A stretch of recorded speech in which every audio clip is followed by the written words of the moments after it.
course, it's our Sunday sessions. And of course, I'm kind of in the dark over here, but we're going to make it do what it do. I actually wasn't planning on doing a music portion today. And then, right after we kind of wrapped up our notes and everything, I came by the piano and I had this little medley, one of those things that came to mind. And I wanted to share a little bit of this with you. This one will be short, but I think it goes in line with what we're talking about today and how we're closing out this conversation. I'm going to play around with it a little bit and we'll see. Did I freeze up on y'all? All right, here we go. I'm on the edge of something incredible, though I feel I'm running on empty. Don't feel sorry, I'm just getting started up, and I tell you I've done it on empty. I'm on the edge of something incredible, though I feel I'm running on empty. Don't feel sorry, I'm just getting started up, and I tell you I've done it on empty. I can't tell you what will work, I can't tell you what won't hurt. I can share these lessons learned from my emptiness, and I don't know what will go wrong, and I won't dwell on that for long. What I know is that I gotta keep moving, 'cause I'm on the edge of something incredible, though I feel I'm running on empty. Don't feel sorry, I'm just getting started up, and I tell you I've done it on empty. I'm on the edge of something incredible, though I feel I'm running on empty. Don't feel sorry, I'm just getting started up, and I tell you I've done it on empty. I'm on the edge of something incredible, though I feel I'm running on empty. Don't feel sorry, I'm just getting started up, and I tell you I've done it on empty. I'm on the edge of something incredible, and I feel I'm running on empty, but don't feel sorry, I'm just getting started up, and I tell you I've done it on empty. And I tell you I've done it on empty. And I tell you I'm running on empty, yeah.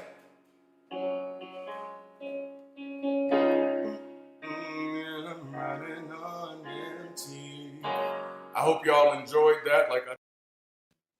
Wow. Good morning, everybody. You know, I played that song to give myself time to finish the blunt. That was literally what was going on. I started my blunt late because my camera was fucking up and shit like that. I'm sorry for those of you who did not know I cuss. I cuss. If you catch me live, I cuss. That's what you're going to get. But anyway, and I just threw the song on for that. For those of you who've been rocking with me for a while, you remember when I wrote the song. But damn, it got really emotional for me this morning listening to it, thinking about that morning. Because, of course, back then I was working at this job where I was working 60 to 80 hours a week. And it was a very toxic environment, not for me, but for other people. And I found myself always having to protect other people from other people's weaponized incompetence. And that was it was so destructive on me. And then at the same time, my channel was growing, not anywhere near to be helpful for me, but it was growing. And at the time, I think we had like 5,000 subscribers at the beginning of the year. At the beginning of this year, we had 5,000 subscribers. And that's when I was writing this song in February. And I was like, man, I feel like we're on the edge of something. And I'm running on empty. I don't even know how I'm doing this. I'm barely getting any sleep, especially at that time, barely getting any sleep. Y'all remember my videos weren't edited then because I'd literally wake up in the morning, check in with my team at work, record my video, upload it, go into another team meeting at work, be designing a thumbnail and stuff while I'm doing my work and doing all that. So I really felt like I was running on empty, had no time to spend with my kids, with my wife. But I was gung-ho in this, and that was at 5,000, and I just felt like we were on the edge of something. And so I said, listen, I feel like I'm running on the empty. I feel like I'm running on empty, but I do feel like we're on the edge of something. So please don't feel sorry for me because I'm just getting started. So this isn't that wasn't me like saying, "Oh, I'm about to break down." That was like, "Man, this is a lot," but I don't feel as the old church say, and I know Derek could get this. I don't feel no ways tied. You know what I'm saying? So I was gonna keep on, and then just thinking now that we have over nearly 50,000 subscribers. Like man, last year to grow from 52 to 5,000, I was like, man, that's miraculous. I can hang the hat up now because you can't go. That's pressure now. You're not going any further than this, man. This is it. And then this year we hit, from 5,000 to nearly 50,000, and we're not even through with the second quarter yet. And so I don't know what's going to happen from here, but man, I'm enjoying being able to make an impact. And so let's get ready to jump into it. We have an exciting conversation today, man. We got two guests for us. It's going to be Kyle Butler and Derek Day. So I'm super excited about this, man. Waiting for Kyle to get into the studio. A few announcements. First one, happy Pride Month, y'all. It's June. It's the 1st of June. Happy Pride Month. Is June anything else? But it's some stuff out there. We have an all-access event on June 20th. This is the first one that I'm doing with all of my patrons, all of my YouTube members, and our BC 101 graduates, as well as window shoppers, which means if you ever bought anything on Window Shop, guess what? You're going to get free access to this event. Now, if you don't want to do any of those things, you don't want to graduate BC 101, you don't want to be a patron, you don't want to be a window shopper, you don't want to get a YouTube membership, then just go buy the ticket. The ticket is $25. But I'm gonna give you free game. I'm gonna teach you how to hack the system real quick. All right. There is stuff on Windows Shop that's like $3. So you could just go buy a $3 thing, and that will qualify you for the free access event. I'm just telling you.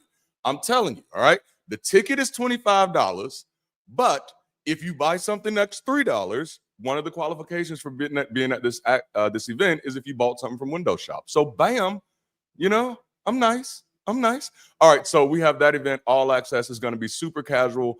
Y'all will be able to ask me questions. It'll be an ask me anything type of event. And then I'm actually planning on doing a webinar, my first one in a while, in July. So keep looking out for that. It's going to be good stuff. At this moment, we have over 50 students enrolled in Bridge City 101. That's insane to me. Like I'm excited about that. Super excited for everybody that's participating in the courses, for everybody that's keeping the conversations active in there. We have more than a half dozen grads already, so that's awesome. Congratulations to you. And we're gonna have to do something to celebrate you guys. We got to find a way to do that probably at the end of the second quarter, so at the end of the month. And then Mastermind, I'm going to talk about this more. I don't want to take up too much time in the announcement sessions today because I know y'all are excited about this, but we're getting ready to open up some mentorship stuff, man, some membership stuff, some courses. Some of y'all are already getting access to what that stuff looks like. So just be excited about that, because I'm going to tell you that's literally what brought me here in 2023. I was leading a local mentorship group. And then that's when it was kind of confirmed for me that, no, we really do have a learning crisis, and that religious superstition has definitely contributed to that, along with some other things. And so I was like, man, mentorship is not enough. There's a lot of people out here that don't even know how to process information. So as long as something sounds good to them, they're just going to gravitate to it. And that's why there's so many con artists and scam artists on YouTube right now who are lying to people with straight faces, because it just doesn't take much anymore, because people have been so disconnected from actually what I'll just call the art of knowledge building, and so we're going to talk about some of that stuff later, but that's called Mastermind, so y'all be on the lookout for that. Let me tell you about today's conversation. It's going to be a little different. As the founder of Bridge City Global, and a slew of other things, I'm constantly looking for people to partner with whose values and kind of goals share resonance with mine. Kyle Butler's style of compassionate engagement caught my attention very early. And then, of course, Kyle and I have partnered to do the Ex-Pastor Call-In show for a little bit over a year, which was absolutely phenomenal and just kind of further confirmed that, man, like, there are other people like me who are just as passionate about people, even after leaving the pulpit, if you will. And so that was so refreshing. And then Derek Day reached out to me recently and sent me a copy of his book. And just within a few pages, I was like, oh, man. And I think like the message he sent me, he was just like, man, we speak the same language. And I was like, all right, we're going to see. And then I got the book and I was like, oh shit. No, I think we speak the same fucking language. Look at here. Look at here. And so I was so impressed that I immediately reached out to him, man. And I said, hey, okay, we got to do something. I don't know how we're going to make time. And I've actually been trying to get him and Kyle in conversation separately to talk about possibly partnering with Bridge City and the Bridge and building out some things because, of course, they both have pastoral experience and that'll be helpful. And so before I bring him on, and that's something I want to highlight for everybody, that's one of the reasons why not only we built the Bridge City membership courses, but that's also why I am currently building out the Bridge City licensing track for folk who feel that compelling to actually get involved. And I think Derek gave me the words to say right before we got on, and I don't even think he knows that he did it, knows that he did it. But I've been trying to find a way to articulate what's missing in this movement. What's missing? And when I say this movement, I'm talking about humanism here. What's missing in this movement of people who are people-centric and progressive thinking and life-affirming? What's missing in it? Why is it still scattered? Damn, there's a scripture running in my head and I'm not going to say it. I'm not going to say it, but that's exactly what I'm talking about, is that the harvest is plentiful. It's the laborers that are few. I said I wasn't going to say it, but I had to say it because that is what it is. We need more people who are compelled to commit themselves full time to the work of people building and community building. That's what's missing. And today, that's going to be the conversation we're having. Kyle has not made it in yet, but Derek is here. So I'm going to go ahead and bring him on the stage. Derek, how are you doing today, man? Oh, I can't hear you. There we go. All right. There we go. Yes. I was on a conference call yesterday before I get started, and I was doing the mute check all day yesterday. But it's good to be here, man. It's good to finally connect with you, like in this forum, and I'm excited about today. Man, I am too. Well, since this is your first time with us, and this is actually me and your first time having an official conversation outside of just a few voice chats and stuff. Tell us about your background, man. Tell us about the work that you do. Tell us a little bit about how you went from serving the Lord to serving people. Like, how does this happen? And I'm gonna give the whole stage to you, and you take as much time as you need. It's your story. It's your platform right now. But I'm gonna stick with the thumbnail sketch version because for 30 years I spent in Christian ministry. I served as a minister, as an associate pastor, as a senior pastor, and eventually as a bishop and an apostle, air quotes. So I did that. But prior to that, and kind of bracketing that, I'm also a software engineer. I've been working in the IT industry since my discharge from the military many moons ago. And I still do that today. I'm a husband, I'm a father, I'm an author, I'm a speaker. I wear many hats. And to Durante's point about how did I get here, this is my belief. Your mileage may vary. That if you study this thing out long enough and you understand how the sausage was made, i.e., how, or better yet, e.g., how scripture was built, canonized, and rolled out, promulgated, and later weaponized. And then you understand the historicity of the character we call Jesus. And when you mix all of this stuff into a nice frothy brew, you find out that it's all bullshit. And so I went down this rabbit hole in 2016 with my first book, Deconstructing Religion, because I was trying to undo the damage that what religion had done to Christianity.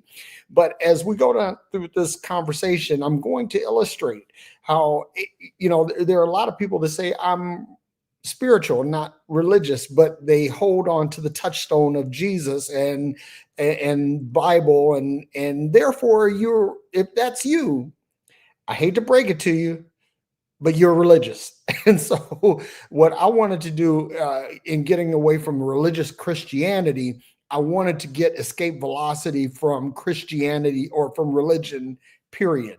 And once I deconstructed, I hit a fork in the road there. And that fork in the road is simply this, that at the end of your deconstruction, you're either going to come away with a purer, stronger, more effective faith, or you're going to abandon your faith.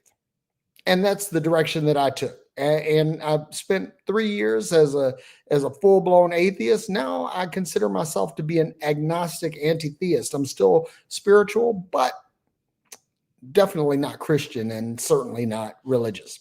And so, Durante, that is my thumbnail sketch. Man, I love that. Thank you. Thank you so much for sharing that with us.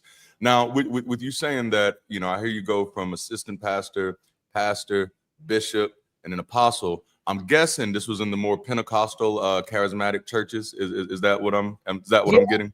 I kind of had one foot in the apostolic movement, and another one in charismatic / word of faith. Yes, sir. Yes, sir. That lines that is highly in alignment with my journey as well. I actually got saved in an apostolic church. It was a holiness apostolic church, and stayed with them for a while. But then I eventually kind of crossed over into more word of faith while keeping some of those apostolic tendencies. But I loved the charismatic movement, man. It was everything for me. I was a part of the New Apostolic Reformation for a while. It was everything. I was out there training up apostles, prophets, evangelists, pastors, and teachers, and equipping them to do the work of ministry. And that, you know, that's what it was, something that I thought I was going to do for the rest of my life. And so it's always kind of nice to meet people who escaped that side of the plantation. So that's it's good to see that you made it out alive, man. It's good to see that you made it out alive. Yeah, and you know, one of the things that I like to think about this is that I don't have animosity toward Christianity. I have no animosity because I'm actually a better person, I think, for having gone through it, because it forced me to really think critically. Yes. Because, you know, you say, oh, well, just take it on faith, just take it on faith. And so what the problem with faith is, like all other aspects of religion, is that it's unfalsifiable. In other words, you can't produce a contrary argument without the claimant saying you just have to have faith, or you're not believing, or you haven't studied enough. And I think it's funny that and I know you get this too, where people say, oh, well, you just haven't studied. And to me, that is the absolute worst fucking insult. Right? Because I not only have I studied, but my work has been included in seminaries and Bible schools. Come on now.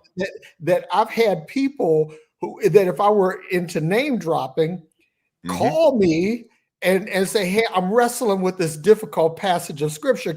Bishop, can you help me out? Right. And if I were to name names, some of y'all would just be like, you know, man.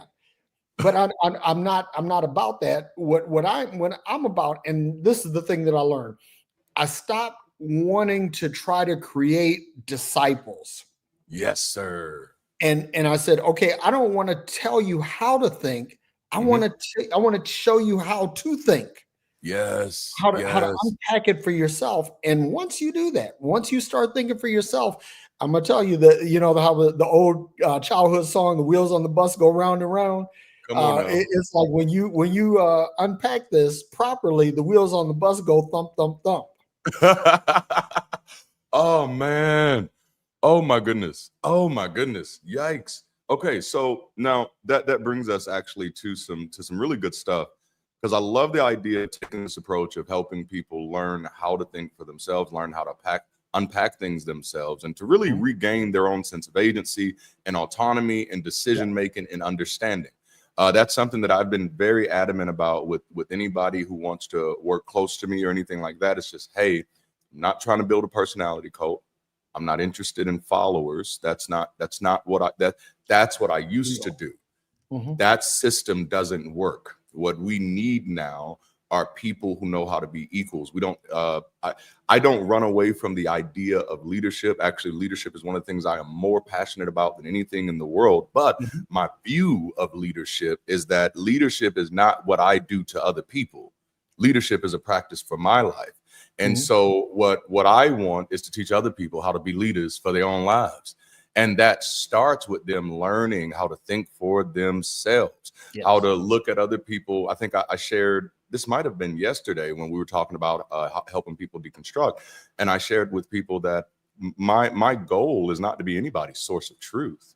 That we have to get away from that model. When I'm sharing information, I'm simply sharing really a point of reference, a frame of reference, something that you get a little data point of information that you can now integrate into the other data points of information, the nodes and networks in your mind, and you process that data point and determine if it works for what you got going on or not.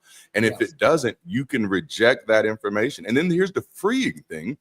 Not only can you reject the information, you no longer have to reject the person. Right. And that becomes a dynamic we're not used to. Exactly. Man. Oh, man. So, you know, like you mentioned data points, and I want to kind of double click on that for a second. Yes, sir. When you look at data points, like you go back to high school trigonometry and algebra, and you're plotting a graph, and the more data points you have, the smoother the curve gets. Yeah. You know, it's like when you have few data points, your line looks kind of what is like a polygon. You know, it's like sharp turns, right? Yep. But when you have a lot of data points, your curve gets really smooth. And what I've learned is that mimics the model or the paradigm for decision making, right? Because the more data points you have, the smoother your decisions become. You know, the less erratic you appear to be. So the thing is, we want to get as much information as we can. And this is the other thing too, and I want to say this to all of my religious folks out there, that the objective is to get as much. We're in the information age. We're in the age of big data.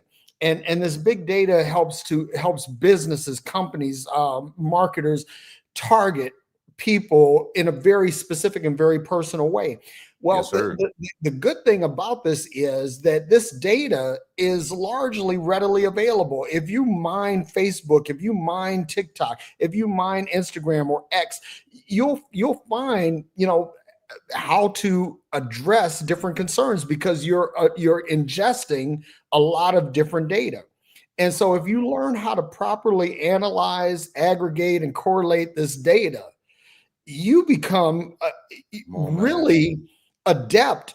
You become really agile, mentally, emotionally, spiritually agile, flexible, pliable. Come on now. Yes, sir. And that's the whole thing. Like I think about this, like when you think about physical fitness or weight training, physical fitness, the whole idea is you want to be limber, you want to be flexible, you want to be able to adapt to different loads that are placed on your body, but you also want to be agile, that you can change directions quickly. Like if you happen to sit down, I can stand up quickly, or I can sidestep easily, because this will help me to evade harm and injury and things like that. Yes. So we have to adapt that same philosophy into our spiritual life, into our philosophical life, into our intellectual life. And if we do that, then we become better thinkers. Yes, sir. Yes, sir. That is God. Okay. See, I've been working on this. I've been working on these notes for a video that I was going to do called Knowledge Building. And that's what I referenced early, helping people get back to that place where they actually know the art of knowledge building, data integration. You know, how do I process this, and how does this work once it comes in? You know, so we're shifting people from that place, because so many people treat learning as a passive activity. That learning is me sitting there, someone saying something, and I choose to agree with what they say. And I'm like, oh man, if that's how you're approaching learning, you're robbing yourself of so much. And just hearing you explain it that way was absolutely beautiful. Now I don't even want a video. I want a whole conference. There should be a knowledge builders conference. Yes. You'll love this, because you just said something. You touched on something really important, that knowledge is not passive. You know, learning is not passive. It's active, right? Yep. But this is where it gets really good, because the best learners are proactive and not reactive, because there are two different kinds of activity. You can be proactive and you say, okay, I'm going to be ahead of the curve, and I'm going to study so that I'm in a position where I can make a decision prior Yes. to a pivot or an event. But if you're reactive, you wait until after the pivot or the event happens. And usually you're behind the curve, and basically life happens to you instead of you shaping life. Come on. Yes, sir. And I call that masterminding that shit, man. That's what I love. Yes. Years ago, I started developing a framework for me. And it, it was a question, because like, Durante, you give all this great advice and people don't follow it. And it's like, why? I'd counseled people in marriages. I'd counseled several pastors. And I'm like, why are these people, they're loving the advice, but not following it? And I asked myself, like, why not? And I realized I don't follow my advice either. And so I'm actually giving advice to people that I'm not following. And so I said, now that I'm fully deconverted, I'm gonna be my own pastor. I'm gonna pastor me. I'm gonna look at my life critically, the same way I used to look at my members, and I'm gonna tell myself to get my shit together. And that's what I started doing. I started having some real hard conversations with myself, which also gave me the freedom to be more truthful and honest with other folk too. Once I got honest with me, it got real easy to get honest with everybody else. And I realized, I said, okay, I was at a point in my life where I realized that my thoughts were not conducive to where I wanted to go in life. I realized, like, no, if I wake up every day thinking like this, if I wake up every day and this is my focus, I'm only focused on my problems, I'm only focused on what's going on, at what point am I building the necessary solutions? And I realized I had fell for a superstition, which was, if it can't change today, it can't change. Instead of realizing that change is not sudden, it's the small steps we do to get to where we want to go. And instead of planning for where I want it to be tomorrow, I started planning like, no, where do I want my life to lead me? And that started helping me determine how I appreciated my time. Because then I said, okay, and I'm gonna bring it back full circle. Then I said, okay, well, what I do know is that if I wake up thinking like this every day, I'm never gonna get there. That's not gonna get me there. I've been doing it for a long time. It doesn't work. I get these spikes of everything going good, but there's something I'm not doing. And then I finally realized a major part was I had to change what I call my nutrition. I had to change my data nutrition. I had to change my information nutrition. I realized, like, oh, dude, just like a computer, I can program myself. Yeah. And if I look at myself as someone who's been programming themselves since they were a child, then I can start understanding some emotional outbursts I have are because I've programmed myself to certain characters in television and certain scenarios in media that now tells me this is the appropriate way to be human. And so now what I can do, and that's why I love when you start talking about getting more data points in there.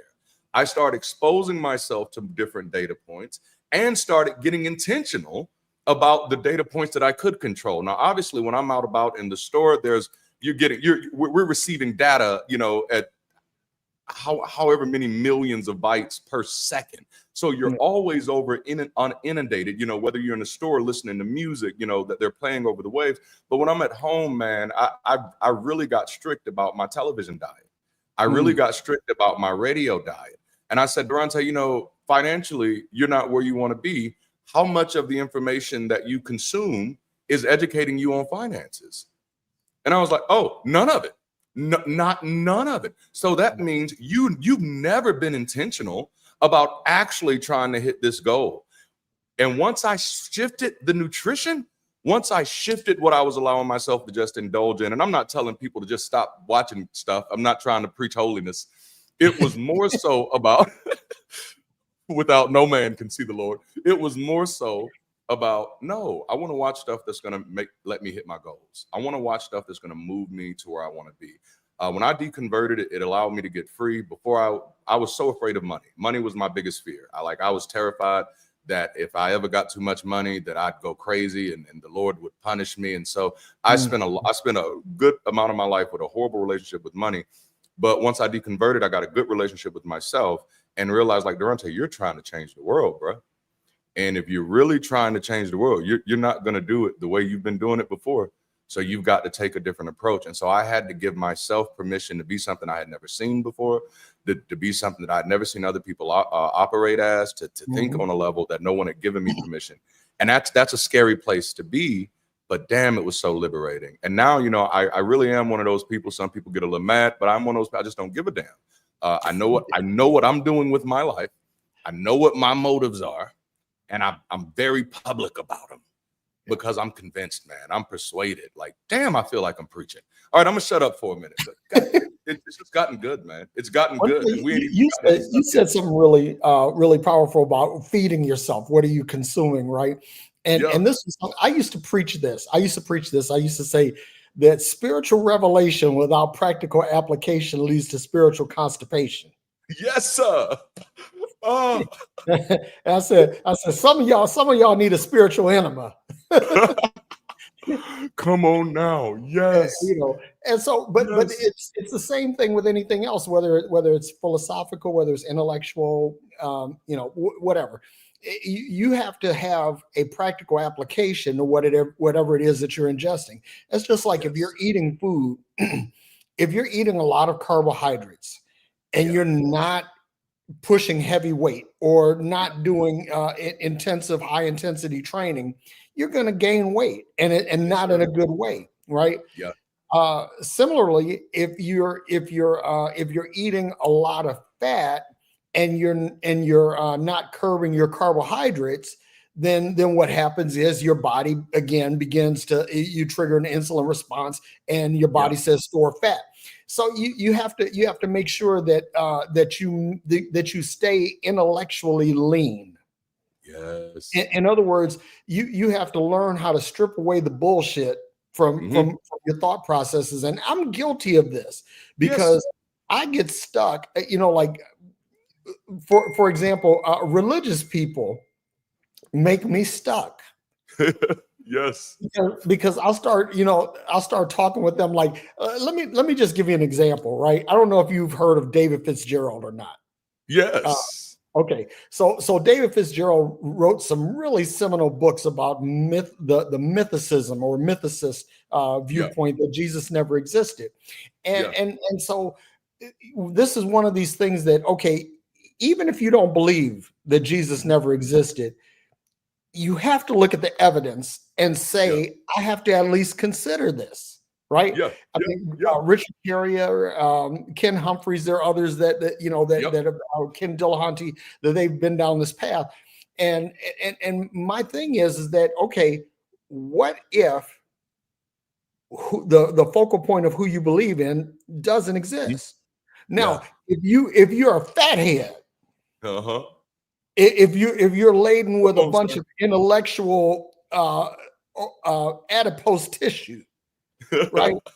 Then you're not able to think clearly. You're not able to react. Why? Because your thoughts are weighed down with heavy baggage, right?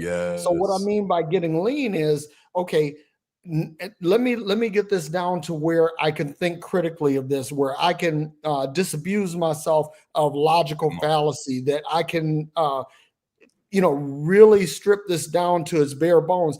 And so like there's another cat, Jeff Turner, right, who I have a lot of respect for. Jeff was a Christian pastor, and he went through a phase of atheism and came out of the atheism and became a Christian again.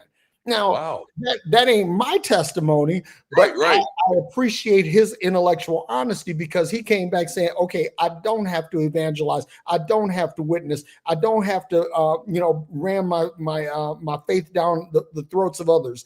I can just be in tune with what I believe and let it serve me. Now, that's an intellectually honest approach, right? And people that have that approach to faith, I ain't mad at them. I don't agree with you. I can't rock with you on that level anymore. But I respect you, right? Yes.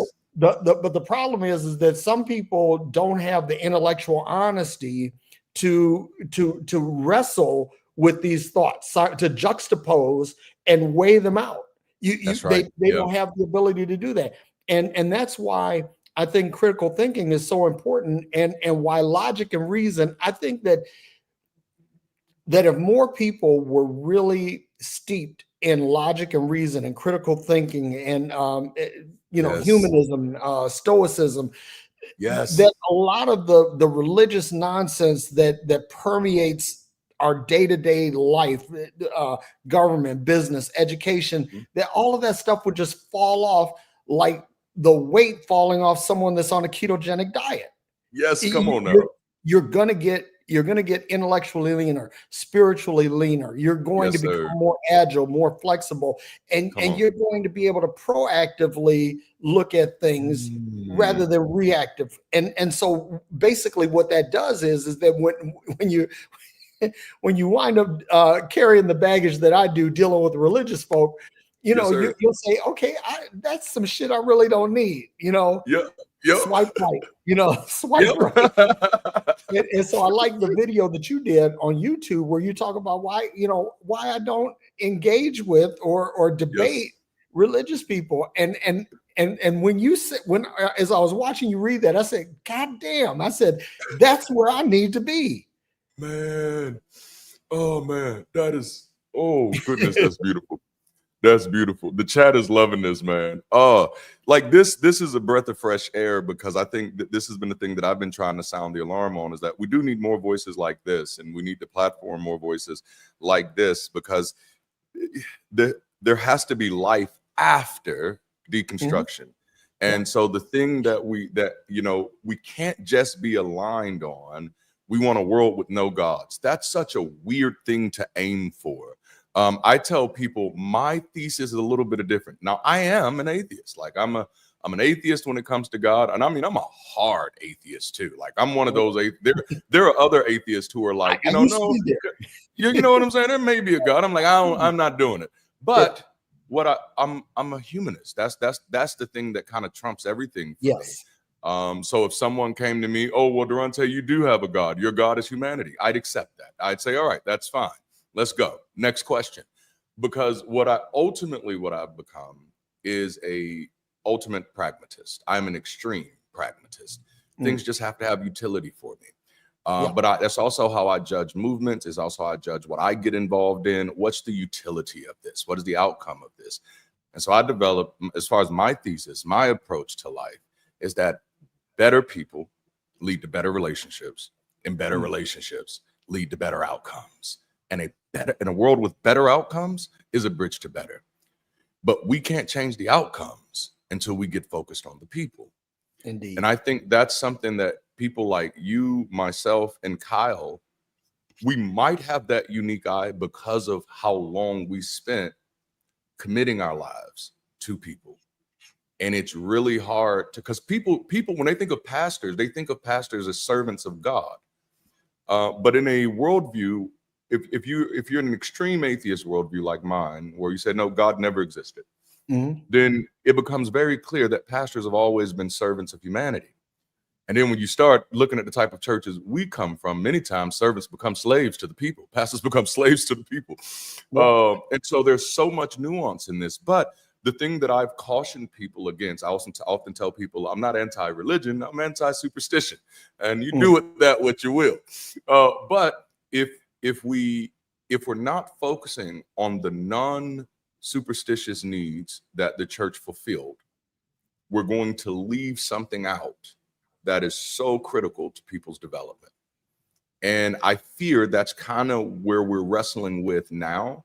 And that's why I keep ringing the alarm for community and building intentional secular communities or just, places where we can be focused on people, because this is what I realized once I deconverted, Derek, is that church for many people is the only place that they could go that was actually focused on their personal growth and development.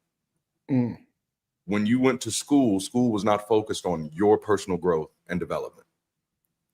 That's focused on you getting a particular certification, whether it's your diploma, your degree, or whatever, and getting you on.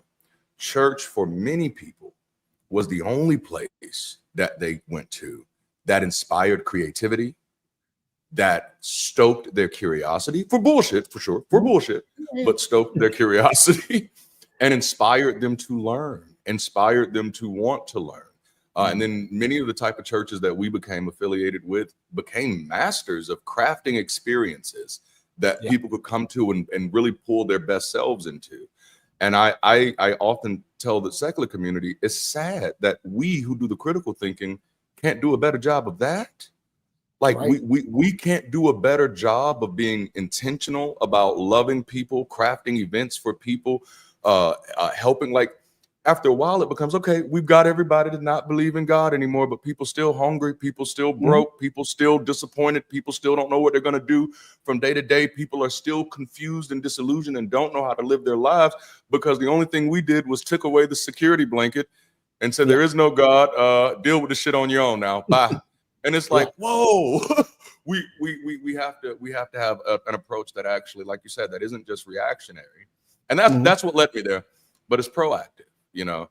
And that man, that's beautiful. It's just refreshing to hear other people have that similar approach, man. That's beautiful. Well, you know, I like what you're doing as far as the education and equipping standpoint, because this is the big thing, right? What frustrated me about church, and when I really began to look at it analytically, right, was that you go to kindergarten and you graduate. You have a kindergarten graduation. When you go to grade school, sixth grade, you have graduation. Then you go to middle school, in eighth grade, you have a graduation. You know, you go to high school, and 12th grade, you have a graduation.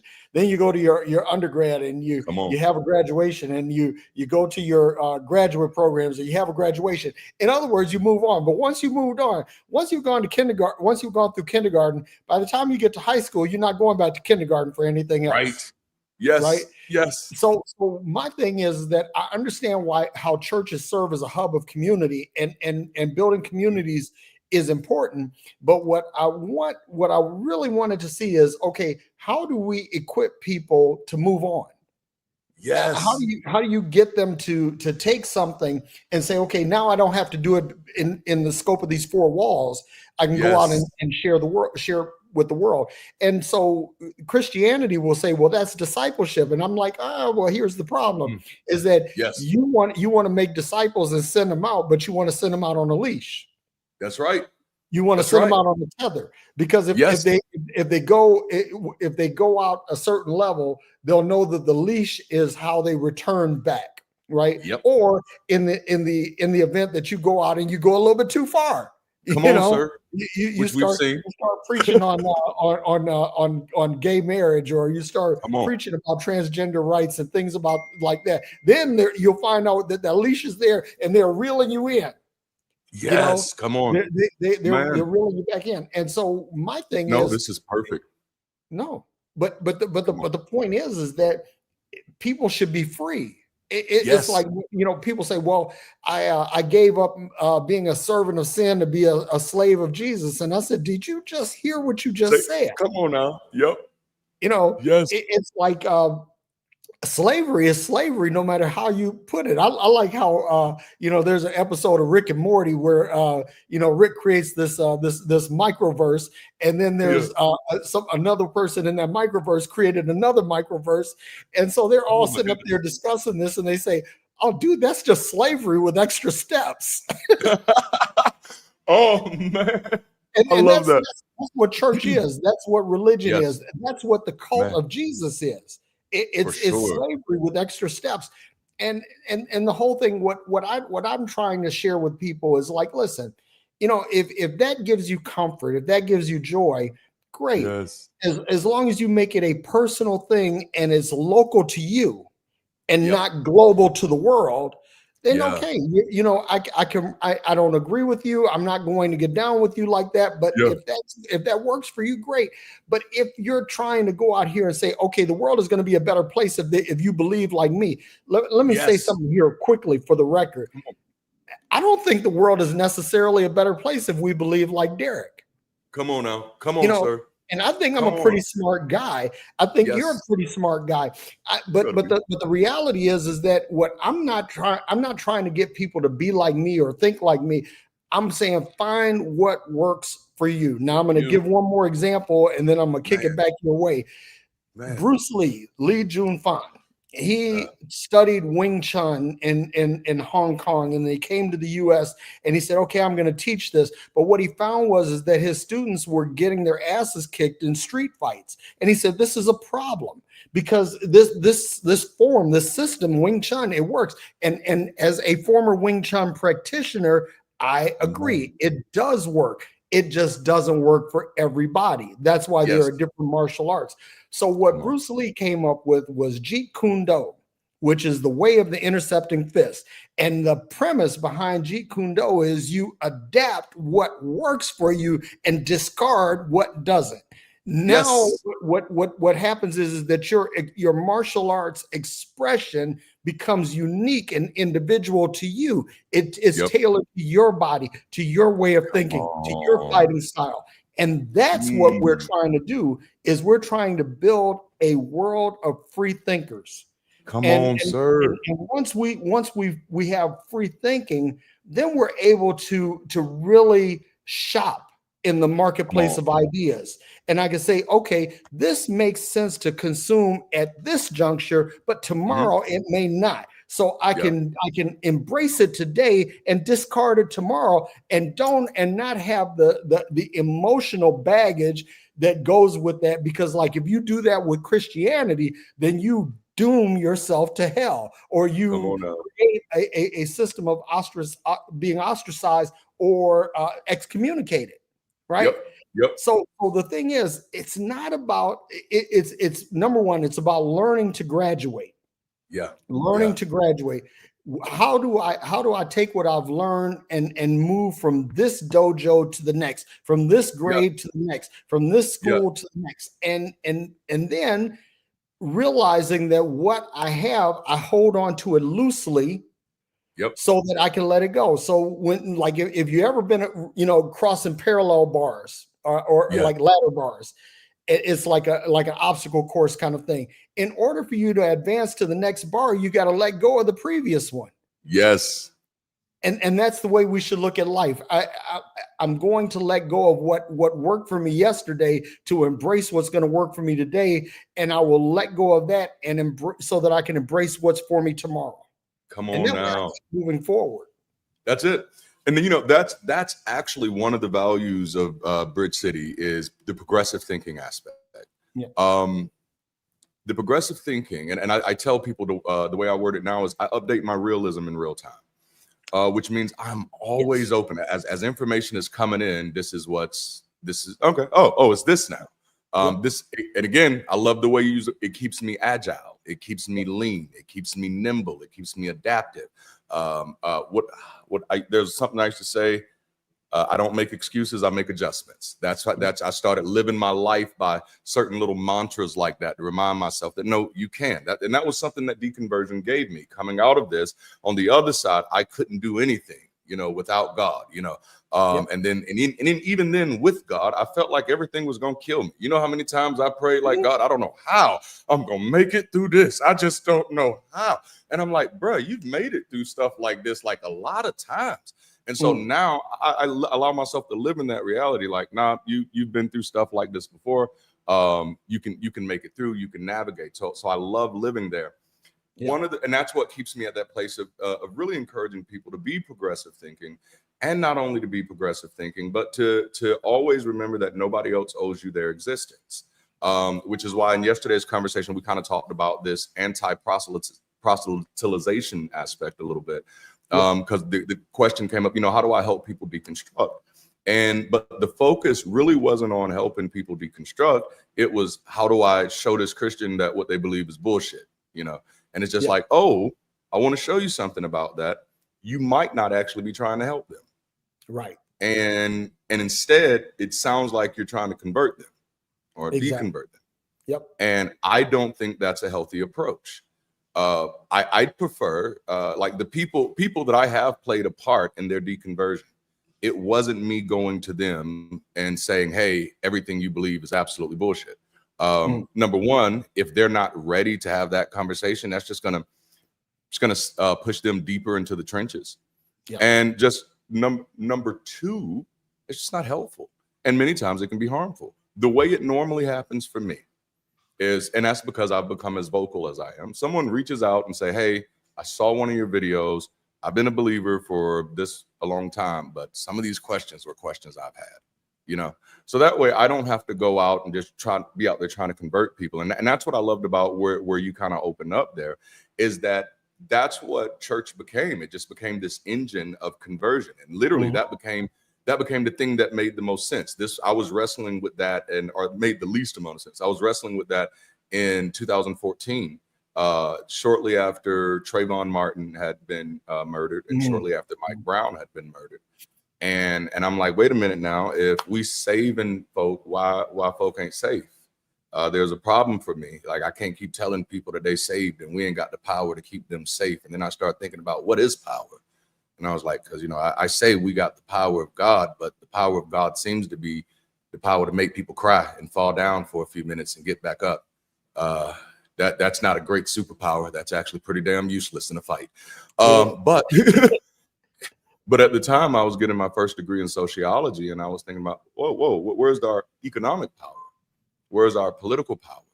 Like, where's real power? Why, you know, this whole time I've been fighting to get fasting and praying to get spiritual power, you know, and ain't did nothing to help my community get any type of economic power.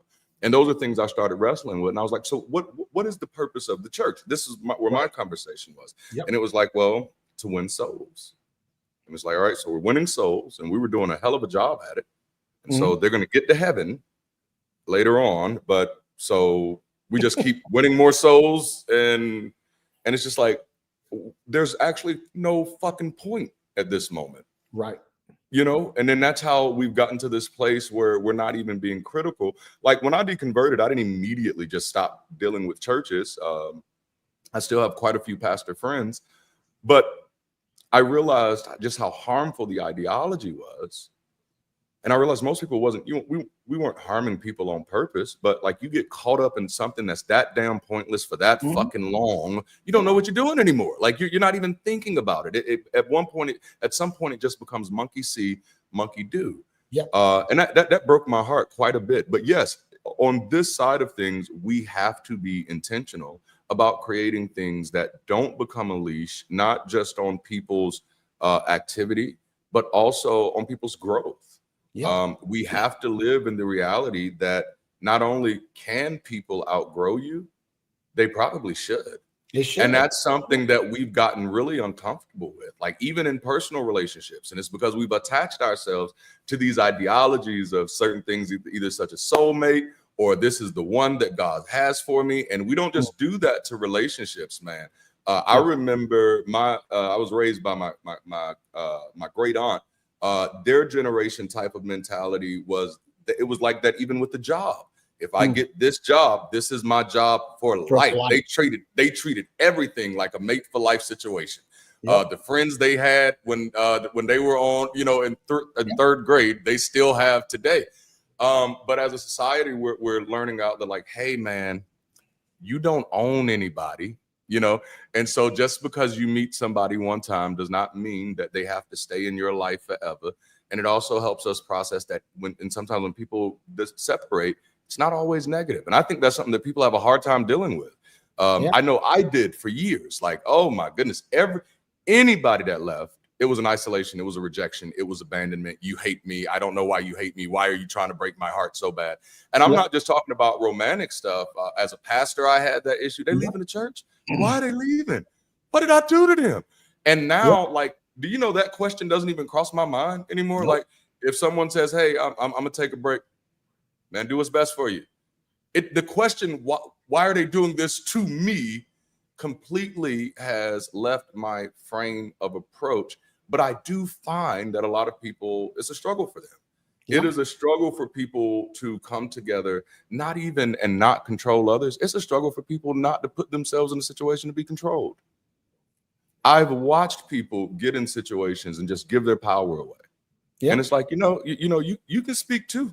You can act too. But I think so many people have been, again, programmed that way. I know I grew up in a type of environment where you don't really speak. You're encouraged to really shut up most of the times. But check this out, right? If you're going to give up your power, you should give up your power only to something that's going to have a net benefit. Come on now. Now I'm going to share something with you, right? Because if you want to model this mathematically, right, it would be the Godfather is Ooh. greater than God the Father. Oh. Now, Ooh. if you become part of a crew, La Come Cosa on. Nostra, you become a Colombo, Gambino, Yes. Serapici, you become a part of a family, right? What happens is that you are now part of a cradle to grave welfare system. Come on, man. You have steady income, you Mhm. have a certain lifestyle, a certain style of driving, of wearing, and all of these things. And the only way that this gets messed up is if you fuck it up, Come right? on now. Well, Yes. so basically, if you're a made man, nobody can touch you unless you go and touch somebody else that's a made man, right? Yeah. Yeah. So everything that you have is better because you're part of this family. Come on, man. Everything in your life, Oh, healthcare, yes. retirement, everything. They take care of everything. Everything is taken care of. Now watch this. You become a Christian, and what happens? Your divorce Ooh. rate goes up. Come on, Your sir. poverty rate goes up. Yep. Your employment rate goes down. Come That on. that your standing in the community goes down. It's Yeah. like everything becomes at least marginally worse, and in some cases dramatically worse. And Yep. they've done studies of people who have faith Ooh. versus people with no faith when it comes to things like cancer and other life-threatening diseases. And it seems like the non-believers tend to do better long Mhm. term than the believers do. Now, this Come on. isn't me, spouting off anecdotal stuff. You can look this up. There are studies, Harvard Medical School, Johns Hopkins University, Xavier University. The list goes on and on. That they've studied this out. So it's not just me spouting off something anecdotal. Yes. You becoming a Christian makes your life here on earth at least marginally worse. And what you're trading this for is the promise of something that is unverifiable. Come That there is on, some man. pie in the sky and the sweet by and by. I'm like, fuck pie in the sky and the sweet by and by. Give me some ham where I am and the sour here now. You Yes, know, sir. so the thing is that Ooh. the mafia, if the mafia, which is an organization that is dedicated to using criminal tactics Uh-huh. to achieve an economic end, Yes, sir. Oh, can I do love that. better than the church or your God, Come you on. have to stop and think, there's something wrong here. There is a serious disconnect. There is Ooh. some major incongruity here that needs to be resolved, because Come on. otherwise, why don't I just form a crime syndicate and start Yep. recruiting people, and let's do that, and Yep. at least we're gonna get our shit on here, and instead Ooh. of having to wait until we transition. Let me tell you something about transitioning too, because like people say life after death. I believe in life after life, right? Come on, man. And the reality is, whatever your ass was doing before you were born is likely what you're going to be doing afterward.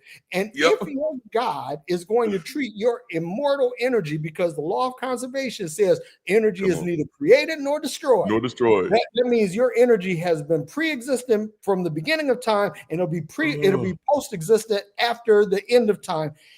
And your God is going to judge you for this 3 score and 10 or 4 score by strength. I had to quote a scripture there, Durante. I love it. If God is going to judge you for that, your God ain't shit. Come on, man. Yes, sir. Oh, that's beautiful. I love it. I love it. Come on, man. All right. So damn, like this has gotten really good today. Like, and these are the type of conversations that I'm definitely craving. And I'd love to see conversations like this sparking all over the dang globe, man. Because it's again, one of these values is people centric, and it's just caring enough about people to talk Yes. about things that are going to help move them forward. For our Sunday sessions that we've been doing for over a year now, we started them Easter Sunday last year, over a year now. And I started these and I said, they're going to be different than what I do on my Monday through Friday content. Monday through Friday content, I'm going for the juggler. I'm Monday through Friday, I'm a hustler. Monday through Friday, I'm doing content that's going to resonate highly with people. I'm doing content that is going to hit in the very depths of superstition and help people see some things. But on Sundays, it's all people. Our Sunday sessions are all people centric. That was kind of my thing when I deconverted. I said, okay, Sundays were for God before. For now, for me, Sundays are for people. Sundays are about the people, man. Yeah. And so what I love is so many times when I'm talking to people, and because I am in the deconstruction community, and that's what I remind people. I'm in the deconstruction community, not necessarily the counter apologist community. Now, my resources can be greatly used for people in the counter apologist community, but I'm more so deconstruction, more so interested in reconstruction. I'm a builder, man. That's the things that I get excited about, because one of the things you said, that you used a word that normally has a stigma attached to it, and that was welfare. You used the word welfare, but when you talked about it, it didn't hit me the stigmatized way. It's like, yeah, that's the whole point. That's the whole point of needing places that are focused on personal growth, personal development, community development, is community welfare. It's personal welfare.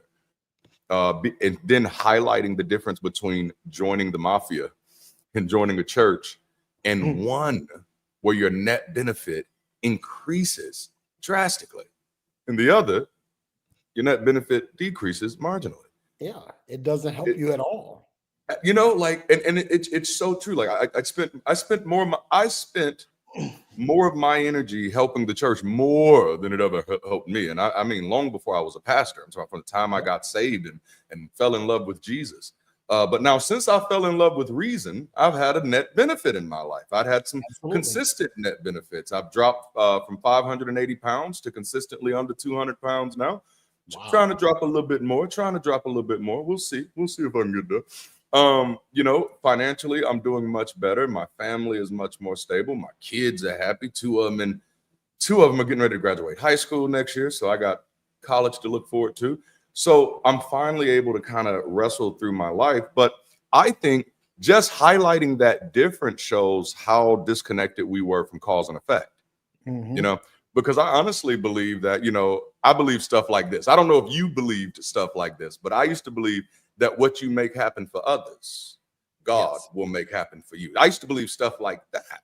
And which I now realize how much I was disconnected from the cause and effect, because I was making things happen for people. Yeah. And I was like, surely God is gonna make this happen for me. And then I thought about it one day. Like, this after a while, I said, wait a minute.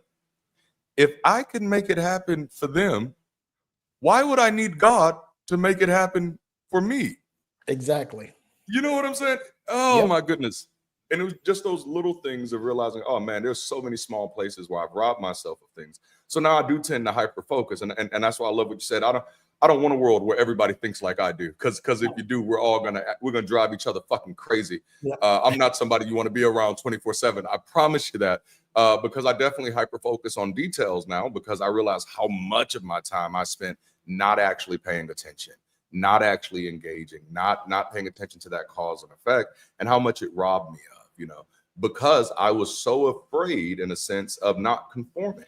And that kind of goes back to what you brought out earlier about, you know, we got to be very careful not to create communities that actually just become leashes on other folk. And that's why, like, I'm very anti-tribalist, right? So I don't, I've had people try to get me caught up in all types of things lately. And I'm like, I get why you're passionate about that. And I get why you feel like you have to do it this way. But for me and my type of humanism, I just don't do that. And it's because I think we need better models. And you just hit one of the big ones. And I don't think that just happens in the community, in the intentional community aspect. I think we do these things to each other all the time, where once we're in relationship, there is somewhat of an accountability measure or of an expectation of conformity. Using the pastoral examples again. So, you're going to preach on this. Oh, well, I don't preach on that, so you shouldn't be preaching. It's like, whoa, like when I think about that stuff now, it's like, that's the weirdest shit in the world to me. But we have to build things in the model that respects the autonomy and agency of people. And for me, that's a necessity for innovation. Yeah. As a social strategist, and I think, you know, that's probably one of the biggest crippling moments of the church. As a social strategist, I see community as an incubative, if you will. Yeah, I'm gonna go with that one. A catalyst. It's a catalyst of incubation. That's what I want. Community is an innovative ecosystem. It is a catalyst of innovation. That, or at least that's what it should be. That's what it could be.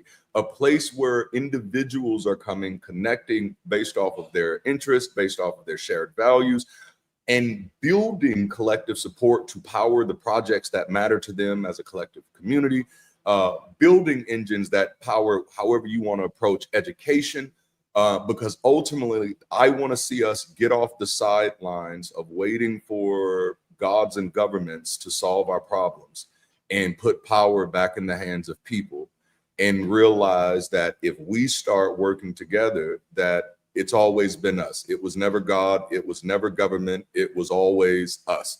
And if you don't like what's going around or what's going on where you are, you've got to find some people who care about people just as much as you do. And you got to start working with them. And you got to start building engines that help. And here's the uncomfortable part. You got to be willing to fail forward, because there is no blueprint. And the moment you try to make it a hard encoded blueprint, you're creating dogma. Once you try to encode a blueprint, you're creating a situation that is going to be handcuffs for certain people.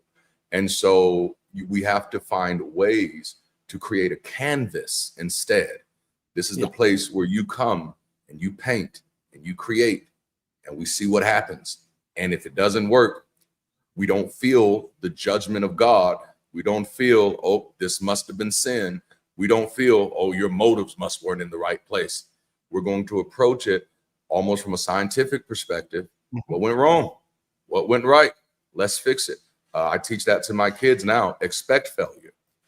Embrace it. Learn from it. That's how I taught my oldest son how to ride a bicycle. When he was first learning how to ride the bicycle, he kept being afraid of falling. So I said, do me a favor. He said, what? I said, fall. Just fall. Don't even try to ride. Just sit on the bicycle and just fall down. Just go ahead and do that. Get over that fear. All right. Because I'm going to be really honest with you. You're going to fall a lot. You're going to fall even when you're really good at it. There's going to be days that you're really good at riding a bike. That's not going to stop you from falling. Falling is inevitable. Don't fear it, you know? Yep. You know, like back in the 1950s, Dr. Ferdinand Porsche created a car called the 356, right? Ooh. And when the 356 was created, everybody universally agreed that this was a pretty good sports car. It was a little underpowered, but it was a pretty good car.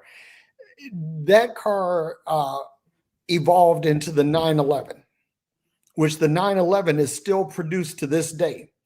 Its basic formula has not changed. Its basic mission has not changed. Wow. But it has evolved over time to become one of the premier sports cars of the world. What am I getting at is that and let me say this too, like in the 1970s, they introduced a Porsche Turbo. And the Porsche Turbo, they had a nickname for it. They called it the Widowmaker, because it handled in such a unpredictable way that people died driving it. And they stopped selling them in the US for a while, but they never stopped making them. They kept on working. They kept on perfecting. Why? Because they failed forward. They failed forward. And so the 911 is the cornerstone of the entire Porsche empire.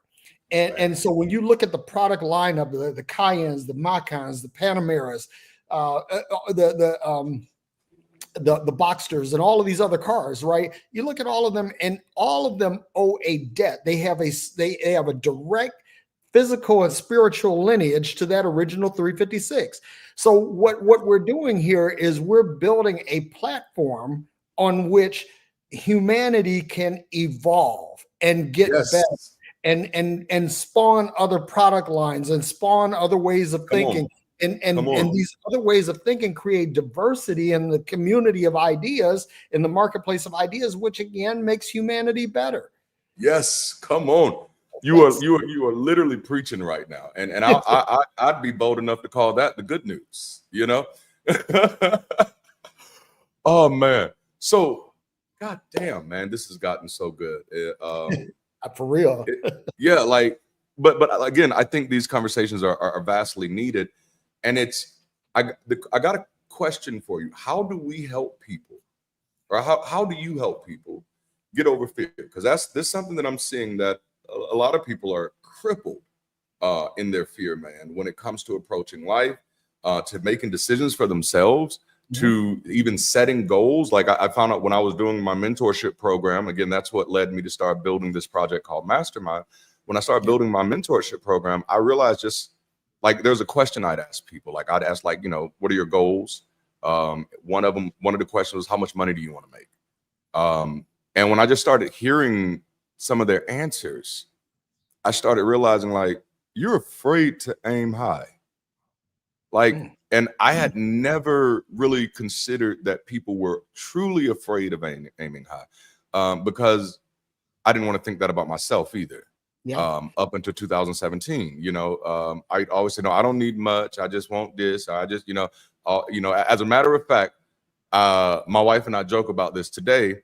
Like, my goal as a pastor, even when my church was growing, was to only make $500 a week. That was it.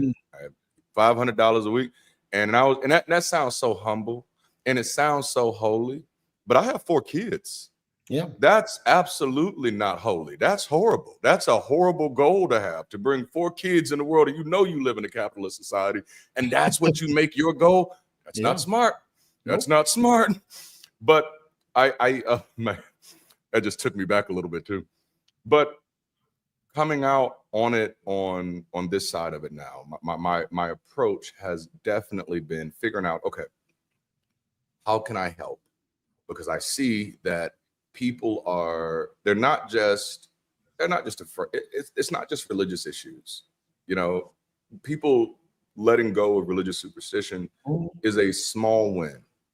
If they don't understand how those superstitions may have impacted other areas in their lives, if they don't understand that perhaps giving all of your credit away to an imaginary being has somehow impacted your ability to see how capable you actually are, how extraordinary you actually are.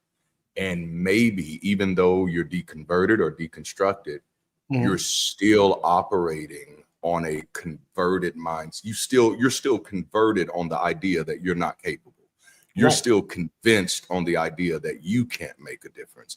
You're still convinced on this idea that there are great people and that there are people who are not great, instead of just realizing that there are people.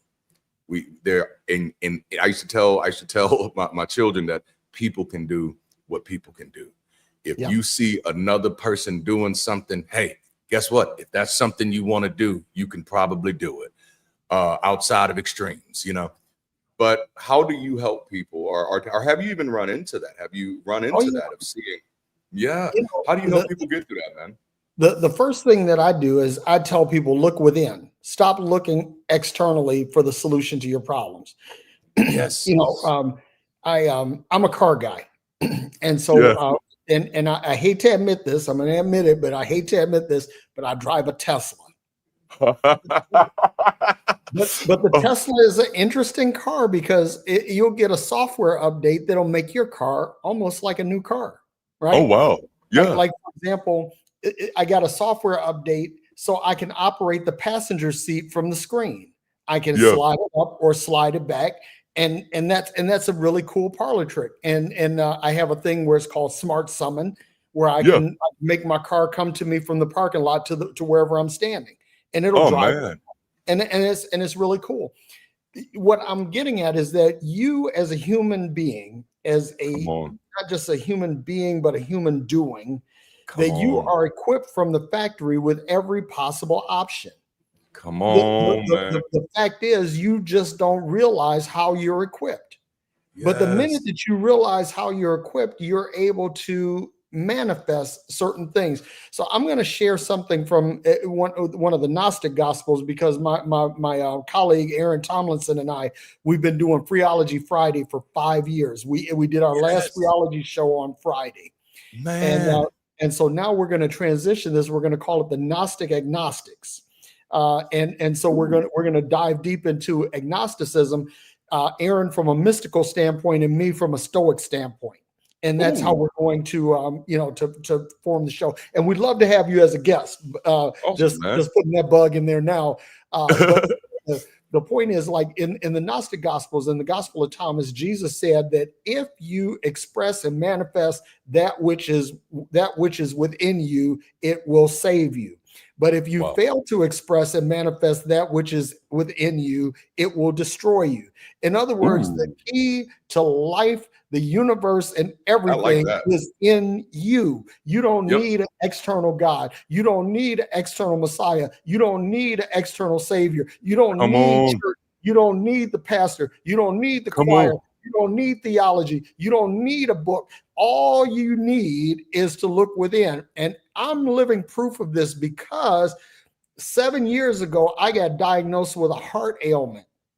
Come And on. everybody was like, "Well, I'll pray for you, Pastor. I'll pray for you," because I was still preaching there. I'll pray for Yeah. you. And you know what I did? I started doing research. I said, okay, this is my condition. These are the symptoms. These are the things that have led people to recover and have more productive lives. And so I dwelled in the knowledge that I was able to gain externally, but I went within and I looked at my ability to ingest, index, process, and analyze data. So I began to use Yes. data points that led to a smoother decision, and I made a smooth a perfect recovery because I actually got discharged from cardiology. Yeah. That's something that normally when people are brought in as cardiology patients, they're cardiology patients for life. I Man. was not. I have been discharged from cardiology now for almost 5 years. Wow. And the reality is that the key to your healing, the key to your prosperity, the key to your understanding, the key to every fucking thing you need Come on is now. in the space between here and here. That's it. That's it. Oh, that feels so good. Oh, that feels so good because I know that's what it was for me, man. I had to spend a lot of time with myself, understanding my memories, understanding my thoughts, understanding my desires, understanding my passions. I used to tell people this way: pour all of you out on the table without judgment, and just go through all of it. Pour every single my good stuff, my bad stuff, my nasty stuff, my freaky stuff. Pour all of you out on the table and take a good look at it without judgment. I know for me, it was really easy for me once the idea of perfection was gone from me. Once I deconverted, for me, I guess because of the way that I deconverted, there were several other ideas that left with it, and perfection was one of them. I no longer had a Garden of Eden. I no longer had a pre-existing condition for man to fall from. So from that moment, humanity was no longer a fallen fallen angel, a rising ape instead. And so because of that, like, no, perfection, I would not even know how to define it. I would not have a standard to put on it. And so once that was gone, this pressure that some people feel to always be perfect, I'm like, if you did it, what would it look like? Yeah. Because I don't even know what that is, you know? It just, so it doesn't exist as a concept for me anymore. And so this is why failure doesn't bother me anymore. Neither does difference bother me anymore. Even when that difference is offensive. Yeah. Let me throw something in there real quick because you were talking about like people, fear of failure and all of that. That isn't what it is. The vast majority, Durante, of people are afraid of succeeding.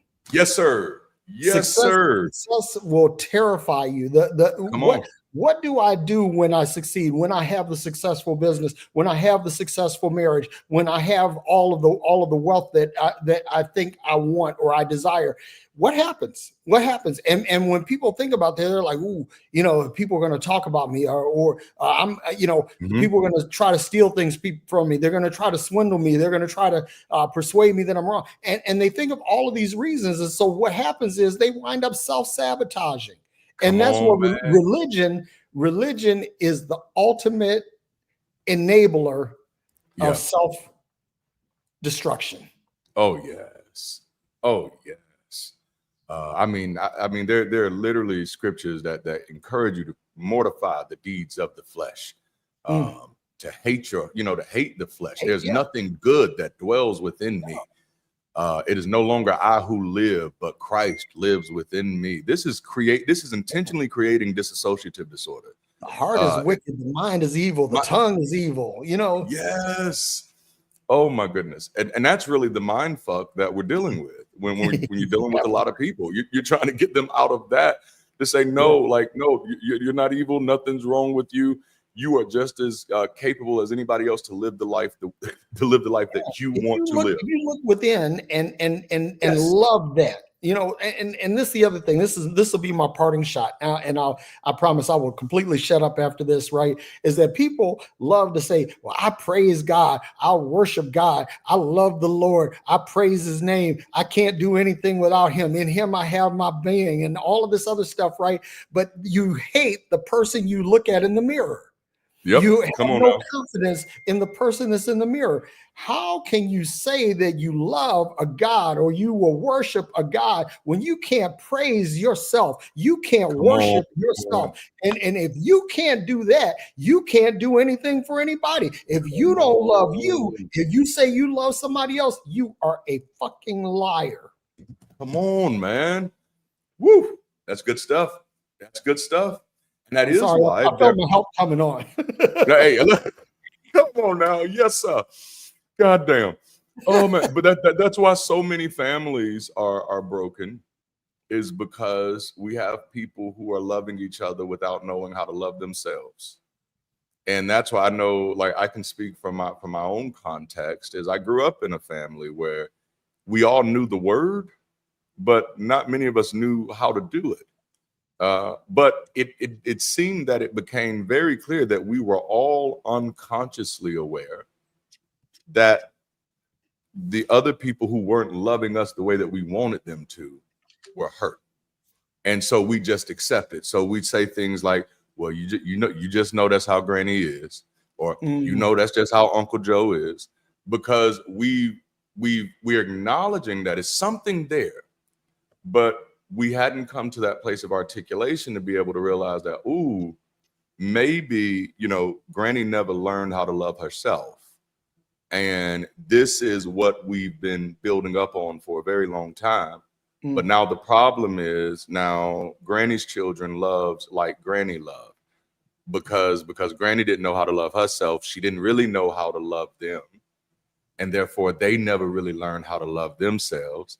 And so now they love like she loved. And then they're going to raise children who are going to love like she loved. And it just becomes this perpetual cycle, because learning how to love yourself seems to be the most offensive thing in religious ideology. And then even sometimes, even in cultural ideology, just the idea of you loving yourself can seem like you're rejecting everybody else. I guess it goes back to those rejection issues again. That we hear someone say they're prioritizing themselves. We sometimes hear that as, you're rejecting me. Have you seen that phenomena at all? Yes. I mean, that's, if you reject my idea, I don't take it personally.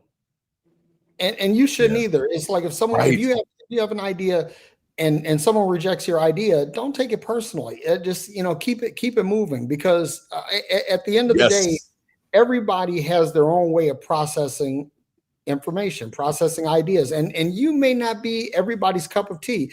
I posted something last week. You may not be everybody's cup of tea. You might be a cup of gasoline. So go burn some shit down. Hey, I love it. Come on now. Come on. I love it. Oh man. Oh yeah. Because sometimes I am the gasoline man. Yeah. Oh snap. It's just beautiful, man. It's beautiful. It's such a real concept. It's such a real vital concept to bring people to, that place of self-love, that place of self-appreciation, and that place of self-exploration. I think that's so much needed. And that's one of the reasons why one of my biggest goals is to build a place or to build spaces that are incubators, man. But it is very, the difficulty is that what I run into sometimes is people who come in and they say, well, tell me what to do. And we're shifting away from the tell me what to do paradigm. Yeah, exactly. You know what I'm saying? Yep. I don't want to set you up for that type of expectation. The better question is what do you want to do? Yeah. What do you, people how to make decisions? That's it. You know what I'm saying? Come. Yeah. Woo, woo. And that's and I mean, hell, I wish as a pastor that would have been a message to equip people how to make decisions, bruh. But no, and that's really getting people comfortable to that place of making decisions. And man, when you start dealing with people, you realize how uncomfortable it gets for us all. But I know it's a lot of that has been instigated by the polarization of just debate culture, in the sense of everybody has to agree. Everybody has to agree. And now it becomes anytime someone hears something that they disagree with, it literally becomes these people are attacking me. And that's just mind blowing to me, because it's like, that's just never going to be healthy for you. No. You know, but okay. So getting back into this aspect, because I like this subject of helping people see themselves and go within, seek within. I think there was an old ancient proverb that said, the kingdom of God is within, seek within. Yeah. So a part of that, what I love about that is because I think what causes people so much fucking trauma is that they are constantly judging their lives through the lens of other folk. Yes. Man. We did a series about this a few months ago, where we started having a conversation of just how much of your thoughts aren't even your own thoughts if you're not actually in the active process of processing those things. These are just the things that your family thought. These are just the things that your cultural upbringing brings you. But so many people, when they think about themselves, when they think about their capacity, when they think about what they can and cannot do, they're always measuring someone else as the standard. And that's what I love about this conversation, is just trying to teach people to know nobody else is a standard for your life. Right. It's you. It's you. I hope I can remember this quote. And I said, when you rob people, dang it, man, when you rob people of something, you take the right of responsibility from them. Yeah. When you disempower people, you take the right of responsibility from them. They lose the idea that they have the right to be responsible in their own lives. They lose that idea that they have the right to define what responsibility is in their lives. All of that goes away. And so their life becomes defined by other people, what society is saying, what statistics determine, what label that has been attached to them, instead of saying, I don't have to go by any of that. Now, I may look within and determine all of that is accurate for me. Or I may look within and find none of that is accurate for me. But why the fuck are we so afraid of looking within? Well, I mean, I know for me, I was afraid because I thought, like you mentioned earlier, I thought I was wicked. My heart is wicked, deceptive. Who can know it? There's nothing good that dwells in me. When I know to do good, I do wrong. And when I know that it's wrong, I do good. And then, all this stuff. So I didn't trust myself for years. Do you imagine that is something? And I was afraid of rising as well. Like I was terrified of success. Had dreams about it. Dreams about trying to fly, then starting to fly, and then realizing I don't know how to land. Like, I don't know how to not fly. So now I'm about to float off and die, and I done killed myself. So success was terrifying for me. But what is your sneaky suspicion as to why is it so hard what do you think the biggest barrier for people making that decision to say, you know what, I'm going to go in and I'm going to sit in the seat of my own life? Yeah. And is it afraid of treating yourself like a god, do you think? Because just hearing myself say it like that, it's damn, that came off a little godly, didn't it? Well, no, you're the God, you're the Lord of your own life. You're the God of your own life. Now, one of the words that we hear a lot when we talk about like relationships, we hear the word transparency. Transparency. Yes. What does that mean? To be honest, open about your feelings, about your thoughts and things like that, right? So what else is transparent? Glass. windows, Oh, right? mhm. So when you are being transparent with yourself, you're creating windows to your soul, right? Man. And Yeah. not only are you able to see clearly outward, but you're able to let light shine in. Now, why is this important? Because people are afraid to look within because they have no transparency with themselves. And Ooh. so it's all darkness within, and people are afraid of the dark.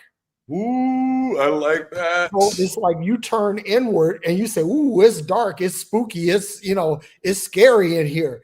But if there's light, if you're being transparent with yourself, in other words, I'm being honest with myself, I'm being intellectually honest, I'm being spiritually honest, I'm being emotionally honest, I'm operating from a posture of honesty with myself, right? Because Yes. you were saying this, like when you sit with yourself, that's what looking within is.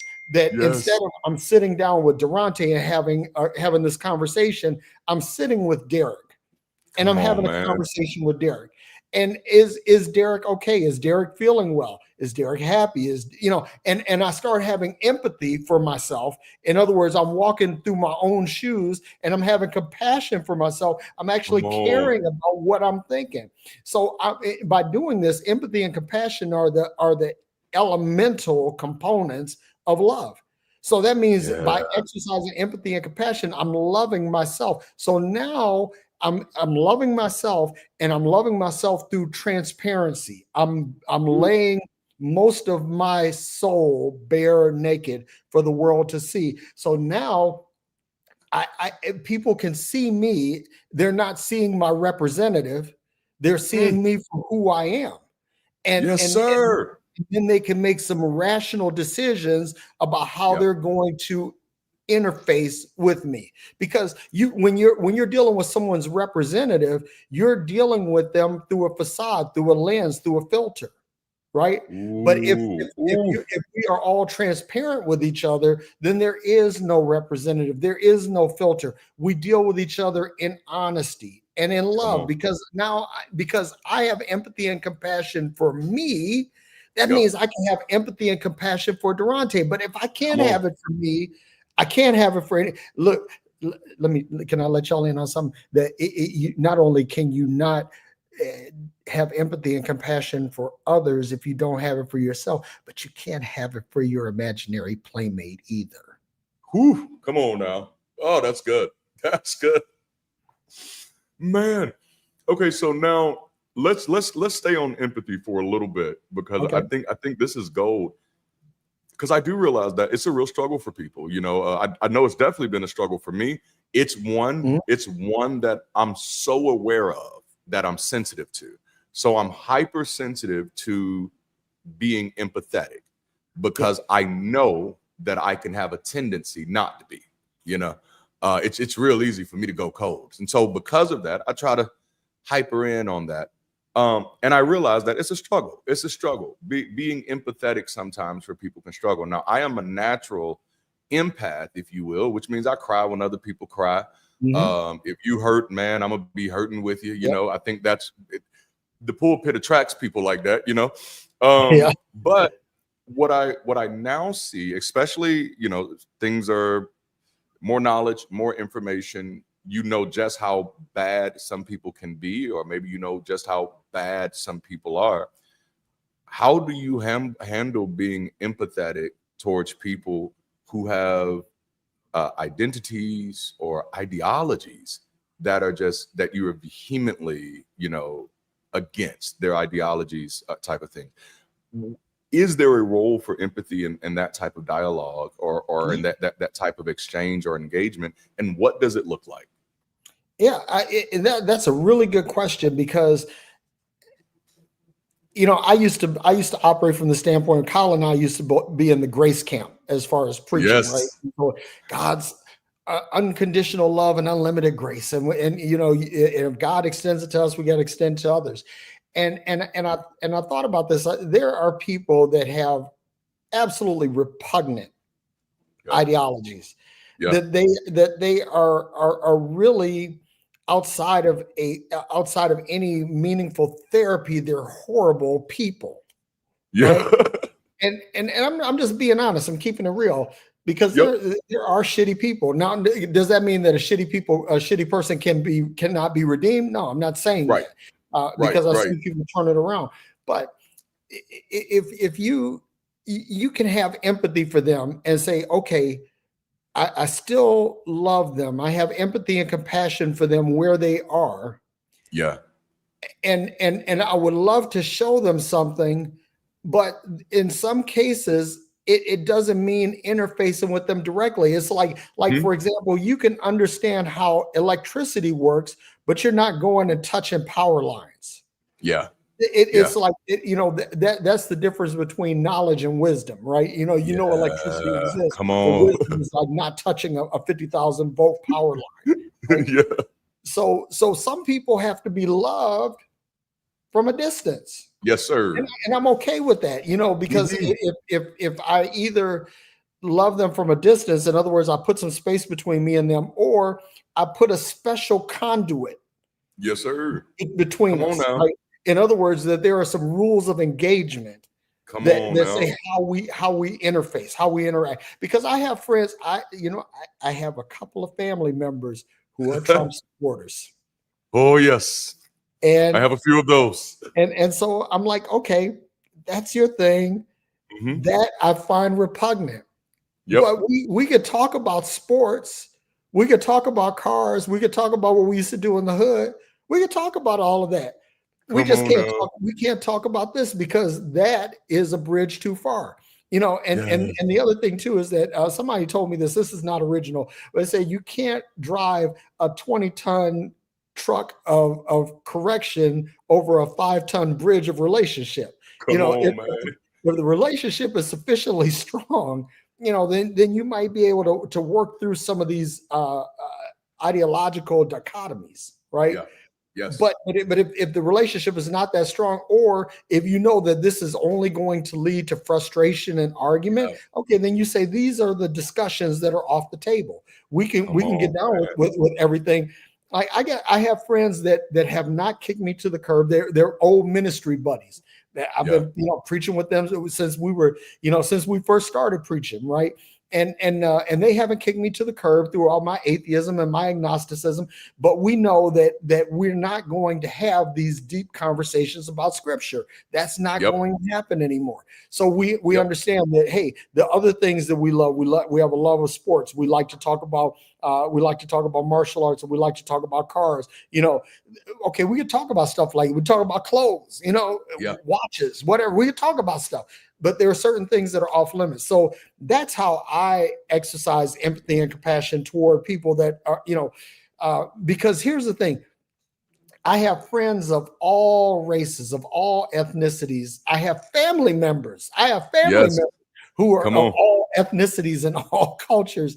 And Yep. and the thing is, do we all see eye to eye? No, but we understand, okay, these are the things that we can talk about. And then the people that insist on talking about the things that I don't want to talk about, well, I create a compartment for them. Yeah. And I say, Yep. this is your corral over here. And every now and then I'm gonna walk by your corral and I'm gonna wave and say howdy. Come on And then now. I'm gonna Yep. get on my horse and I'm gonna ride off. Right out. That's it. I Oh ain't, man. I ain't sticking around, Nope. Yep. I call that graduating people to stranger. And that's where I treat you with the kindness of a stranger. Like nobody can do anything to me for the most part. That's just gonna make me feel like I have to treat you like a villain in my story. Number one, my character in my story is just so fucking super that he doesn't have any villains. So nobody gets that credit. Nobody gets that character credit in my life. Nope. Instead, you get distance. And what I treat you with is just the kindness of a stranger, which means if I see a stranger outside, I don't feel like I need to walk on the other side of the street. I don't feel like, oh, there's that motherfucker again. Hey, how you doing? Hope you're having a great day. And I keep on walking. Yeah. Which But it's amazing. I got people in my life though that I wouldn't pee on them if they were on fire. Yeah. Damn. I got people in my life. Listen, I'll sit up there and watch your ass burn. Yeah, Matter of fact, that cup of gasoline that we were talking about, let me muster that up real quick. I got people like that in my life. I'm not gonna sit up and tell you that I'm all loving and touchy feely. Right. I love it. Option. Yes. Oh man. Well, I do warn people every now and then there is a whole fool in here, so don't get to know him. You don't get to know him. Yep. You're not Party gonna up like like him. DMX. Come on, man. Hey. Oh snap! I love the chat seems to be loving it, man. This is absolutely amazing. Okay, so we're talking about this empathy kick, and I think this has been a critical point because it is a hard thing for people. Yeah. But what I love you highlighting is just the aspect of distance, and that has been somewhat of a recurring theme in today's conversation. Is that distance doesn't have to mean hate. Distance doesn't have to mean Nope. attack. And I, me, I told you I'm an extreme pragmatist. Yep. This distance for me is about conduciveness. It's about productivity. There are values that you can hold that are not conducive for the values that I hold in the work that I do. So that means even for us to operate, we're going to have to be pulling one of us away from the work. Mhm. And that's just unnecessary. We don't got to do that to each other.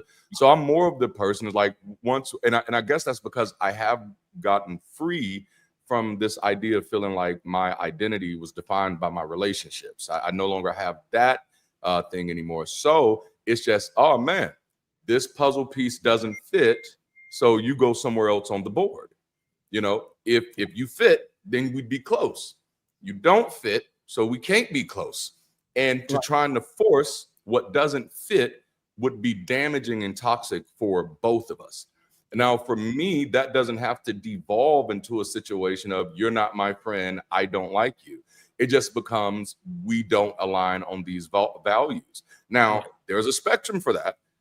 How far we don't align, it could put you on that other side of that camp where it's like, oh, I don't ever want to see you at all. Like I'm singing like Uncle Sam. I don't ever want to see you again. I'm out there singing a song. You know what I'm saying? But hopefully, that doesn't happen. Well, actually, I mean, like it's no secret to my audience. I'm pretty much estranged from my immediate family. And it's part of because of my deconversion, but not really. So deconverted, my family acted a fool, both sides. I was actually shocked by because none of them were members of my church. All of them lived in the city, had never even been to my church, and so I'm like, huh, I didn't even know these people knew that I existed as a Christian. But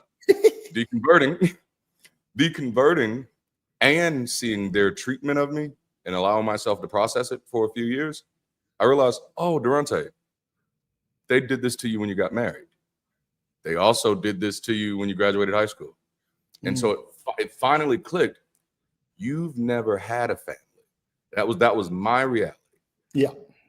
I had a dad who met a mom. They fucked one time. Kid come along. The mom was a drug addict. The dad was trying to get the fuck up out of Alabama. And my family was still suffering from all different types of trauma. They had never learned how to be a family. They were just people who were surviving together, and I think I was the only person who didn't know. Nobody else in the family would articulate it that way, but they were definitely living their lives like the family didn't matter. Yeah. But for me, I was always living my life. Their thoughts about me matter. Like I got to make them proud. I got to do all this stuff. If they don't want me to do this, I got to stop doing that. And I noticed that my cousins didn't give a damn. Like I'm like, what's going on? But eventually, I realized, like, no, Durante, you don't have a family. You got people that you grew up with, that y'all were surviving with. Relationships is still a choice. You choose who you get to be, who you want to be in relationship with. These people have demonstrated to you over and over again that they don't like you. Give them permission to set themselves free. Yep. And that's what I did. I told them it doesn't have to be any love lost. We don't have to hate each other. Apparently, I'm just so different for y'all that y'all can't stand me. And that's okay. I'm good with that. I got some people I can't stand either. I don't like T.I.'s wife, Tiny. Can't stand it. I remember one day I was going off so hard. Me and my wife was watching some show they had. And I'm like, I can't stand her. Like, why is he married to her? And I was like, bruh, they don't owe you their marriage. No. They don't owe you. She doesn't owe you her existence.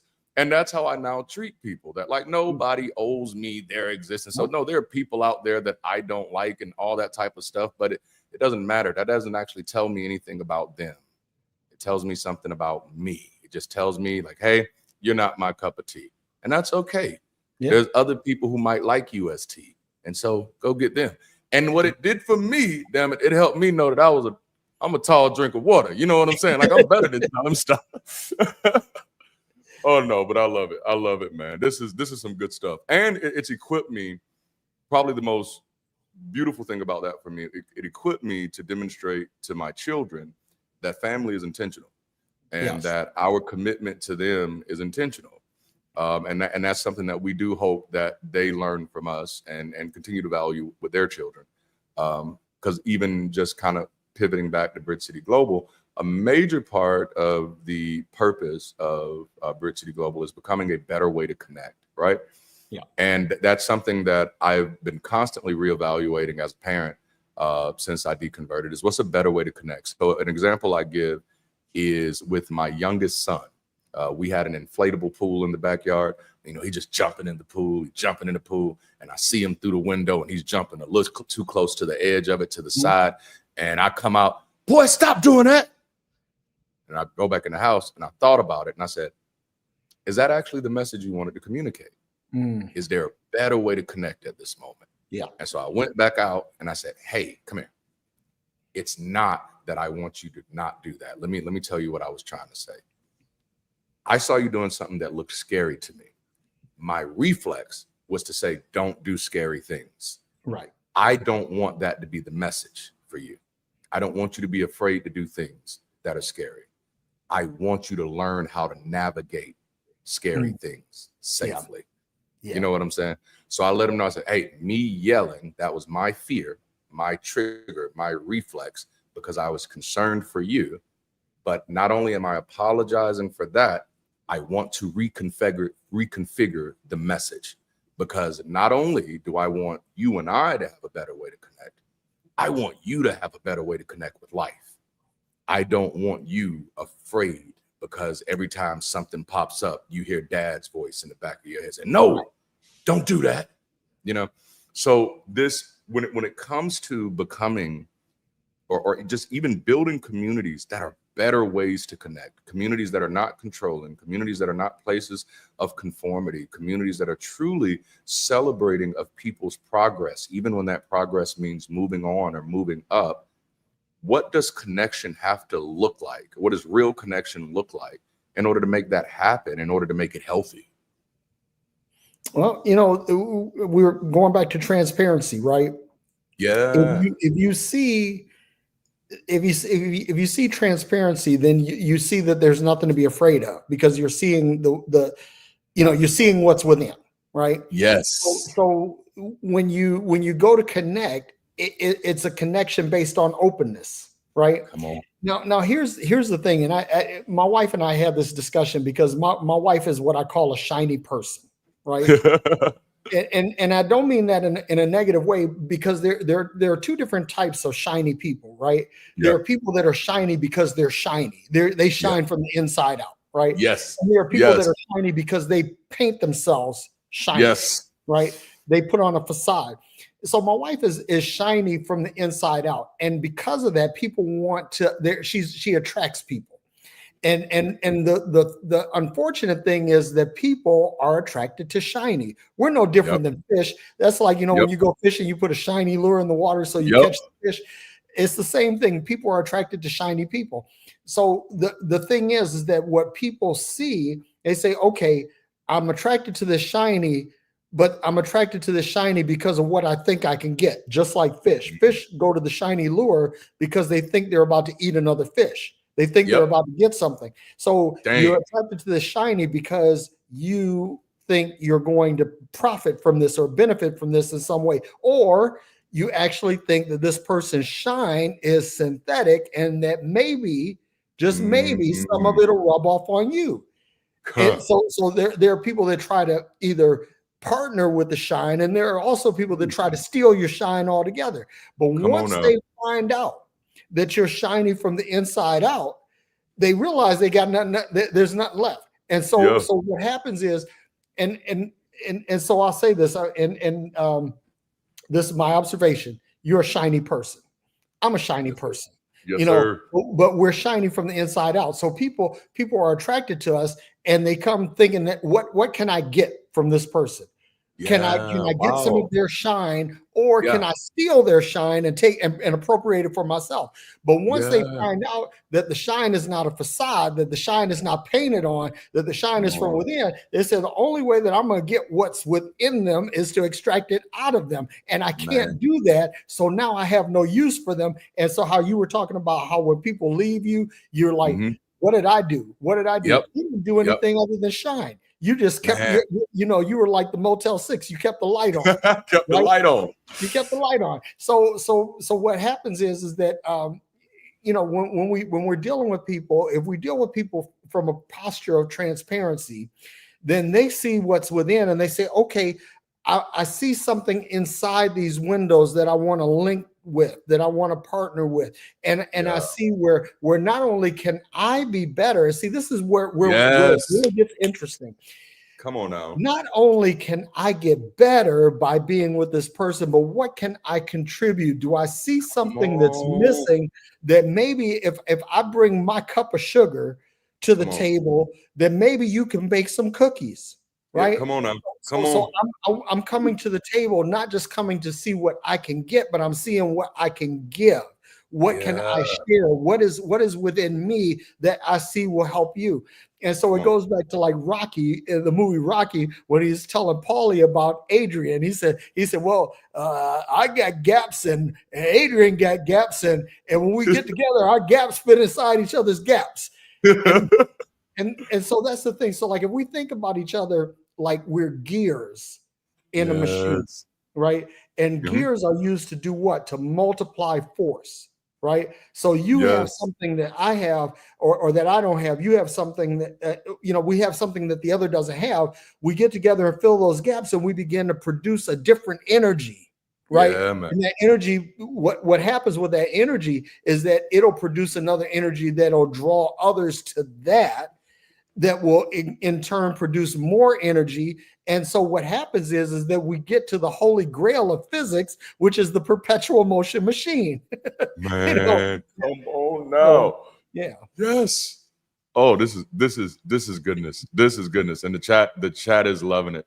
Man, I'm telling you.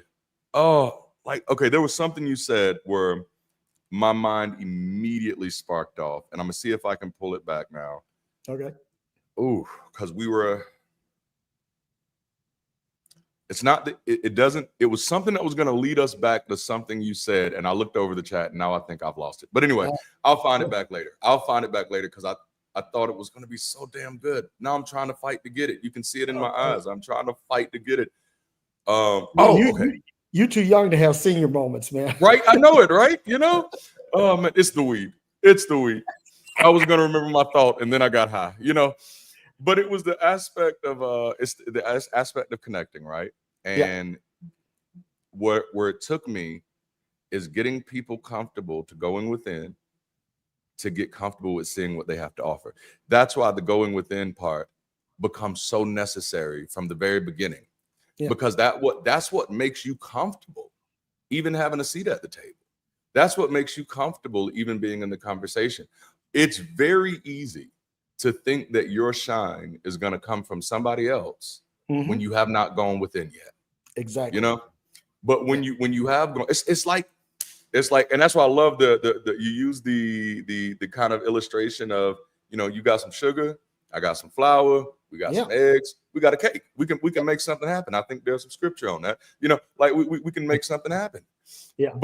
And in this case, if you got your refrigerator and you've never looked into it, you knew we were all coming together and we're gonna do a potluck thing and we're just gonna see what we have. There are some people who will show up without even opening their refrigerator to see what they have because they're already convinced that nothing in their refrigerator is good enough. Right. That nothing they have in their refrigerator can be used. Nothing in their refrigerator. There's so many people who look at their lives and they just look at it as just all of my trauma has just made me useless. It's made me broken. And I can never be anything again. And honestly, man, that shit breaks my heart because I run into it so much. And but that's why I was so refreshed, basically just this whole conversation. But to hear about that connection aspect, connection aspect took me right back there of thinking that through, of like, yes, that's what people are missing. Because that's where my mind is constantly at. This is why I kind of talk fast a lot of times, because I'm always trying to think like, what's the solution? What's the missing point? What am I not seeing? Because I'm trying to solve a problem. There's a very big problem that I'm trying to solve. So I'm always looking at how can the cogs change? What needs to be done here? And so that is one of the big questions. Right now, I lead an incredibly big movement, a large movement, but I don't have enough cogs in the right spaces. And I've been wondering, like, what does it take? And that's why I was really looking forward to this conversation, is what does it take? And you gave me the first thing before we even got here. And it was like, oh man, one of the things that ministry had was people who felt a calling or felt compelled to do this full time. Yeah. That's a missing ingredient. But then there's another missing piece. So I'll share something with you, and this might help you. This might help you, Yeah. right? Because you were talking about you're fixing things, right? And I came to a conclusion several years back, about 10 years ago, that there are two classes of people in the world. Only two, right? Yeah. There are mechanics. Mechanics, they are hammers, and everything looks like a nail to them. Right. But then there are artists, right? Artists see the beauty in everything. They even see the beauty in brokenness, right? Oh, yes.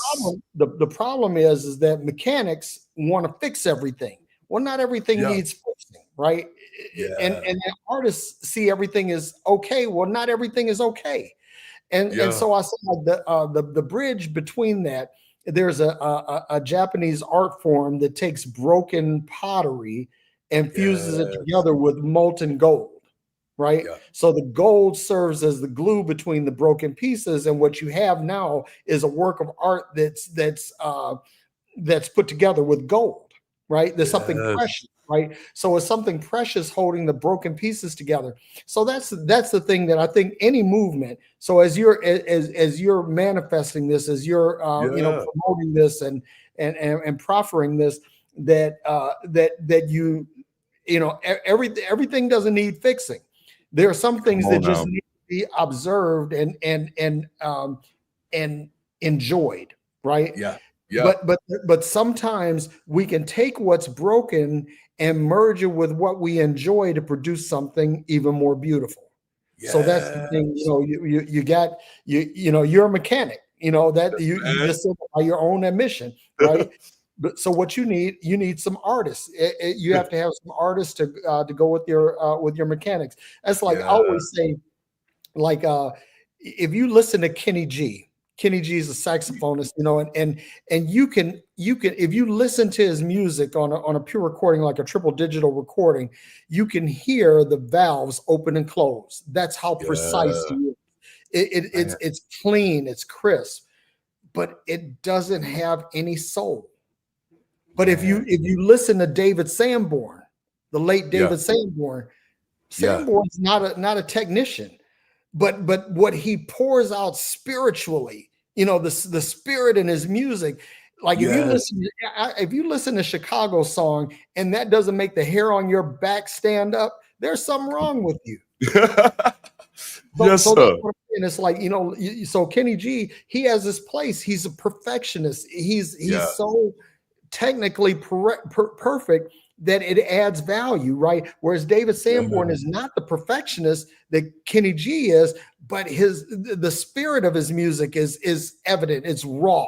There's a raw nerve in his music. So that's the thing. So when we're talking about connection and community, we have to bring the artists and the mechanics together. And another analogy for that is, like, for years when Mercedes-Benz made cars, everybody recognized the engineering prowess that went into a Mercedes car, but they said the look was very Teutonic. It was very sterile. It was very technical. It looked like the cars were drawn by engineers. Well, now you have stylists that come in, and so you have Mercedes that are every bit as beautiful as anything else out on the road, but they still have that engineering goodness. You see, Mercedes figured out how to marry the artistic with the mechanical, and now they produce their sales are through the roof. you know. Yes, So that's, absolutely. yeah. Man, I love that. I love that. That is some good stuff. Sharon said, definitely a car guy. I For am. sure. For sure. Man. All right. So, which kind of gets us to that, back to that second part about, so we have artists out here and we have mechanics out here.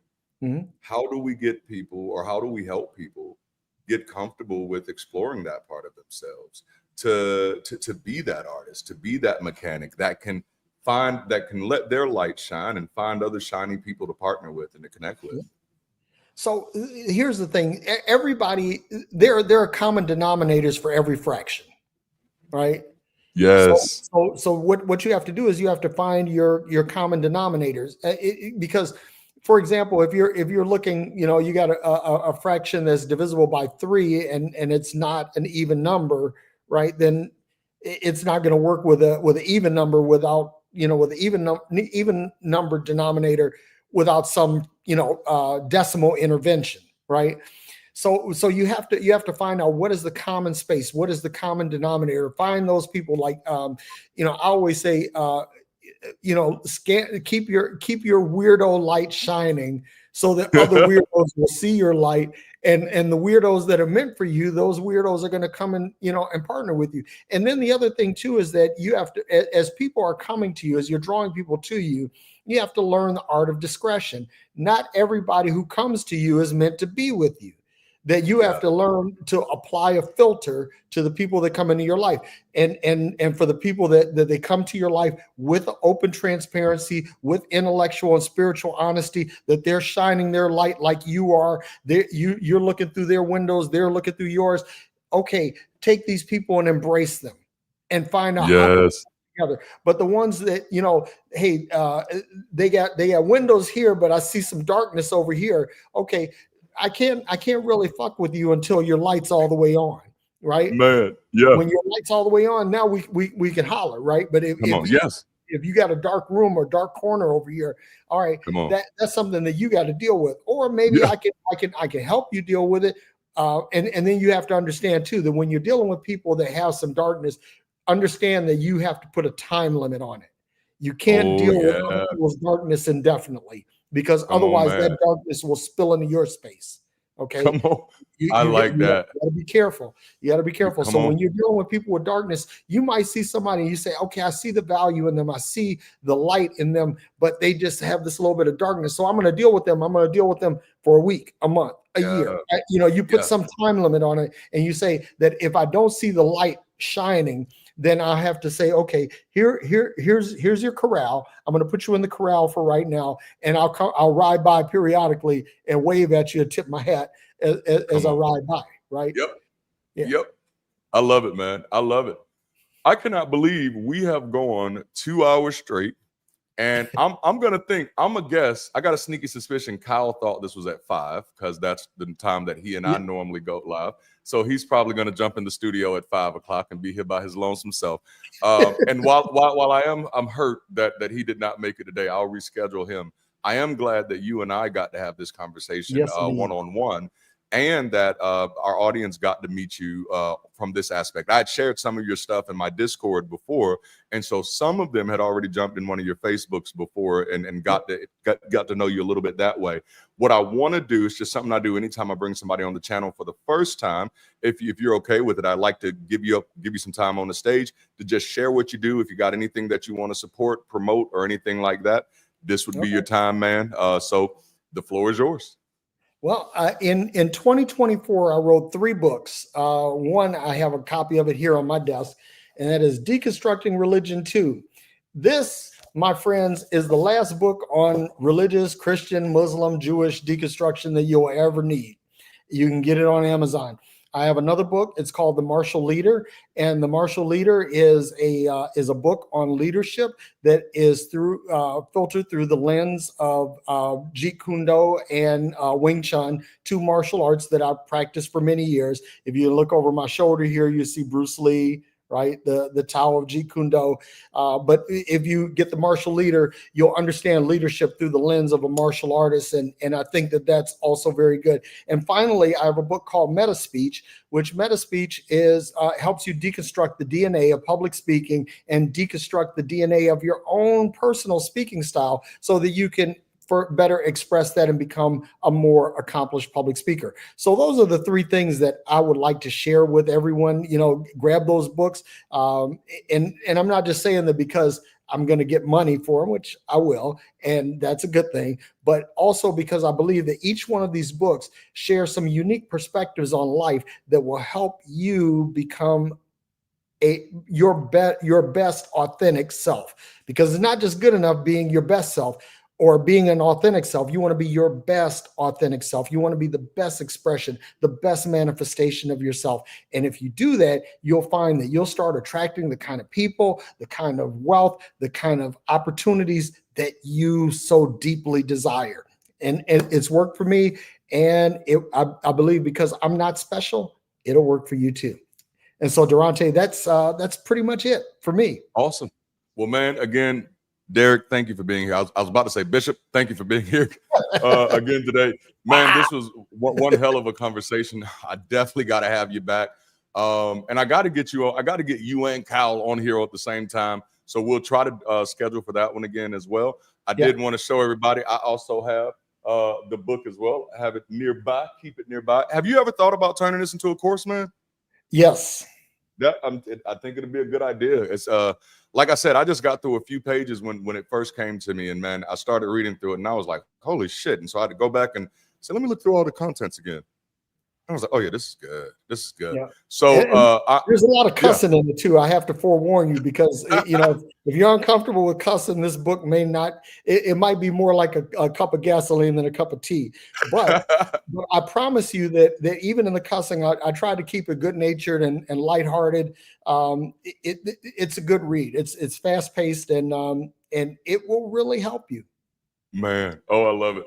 Well, I'm going to drop you back in the back of the studio, man. Again, thank you for being here with us. Everybody say goodbye to, I'm going to call him Dr. Derek Day. I've been calling you Dr. Day ever since I met you. I didn't know you weren't a doctor until the last live. He was like, you know, I'm actually not, like, I don't know. It just sounds good. It sounds Dr. Derek Day. It just has a ring to it. But anyway, man, again, thank you. Y'all, I hope y'all have enjoyed this conversation as much as I have. Obviously, I'm a little hot. My office is in the garage. But I hope y'all have enjoyed this conversation as much as I have. This was refreshing.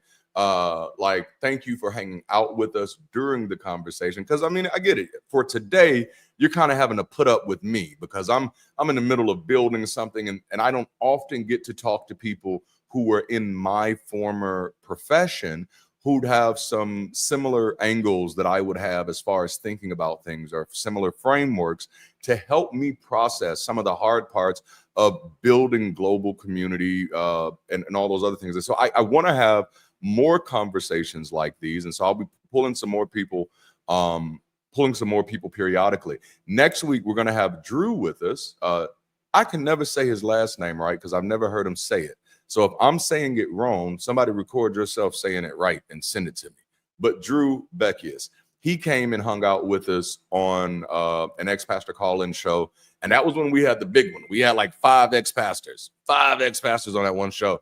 And just, man, instant connection. So he'll be here with us next week. And we'll be talking, we're going to be talking about, I think it's Your Next Life Now. That was the name of his book. And I was like, oh, hell yeah, we're going there. So next week's conversation is going to be just as good, man, just as impactful. So I really do hope to see y'all back. I don't know if I told y'all this, but we have over 50 students in Bridge City Global right now. So if you're interested in knowing more about Bridge City Global, that's the best place to start. That link will be shared in the outro video. So make sure you take a look at that if you're interested. We also have so much going on right now, man. Obviously, we have Bridge City Global going on, but along with that, we've launched Window Shop, which is doing incredibly well right now. Have y'all seen Window Shop? We have the All Access event coming up.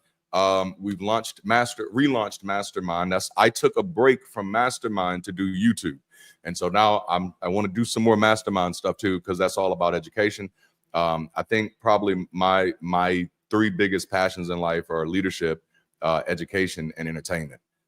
And I'm doing everything I can to use all three of those passions to leave a positive impact on this world.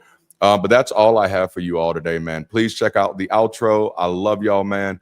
Until next time, I haven't said this in a while. Stay progressive. And of course, keep rising. I'm trying to find the right track I want to let y'all out on today. Let's get some Luther. Y'all like Luther? Let's get some Luther. Yeah. We're gonna ride out with some Luther.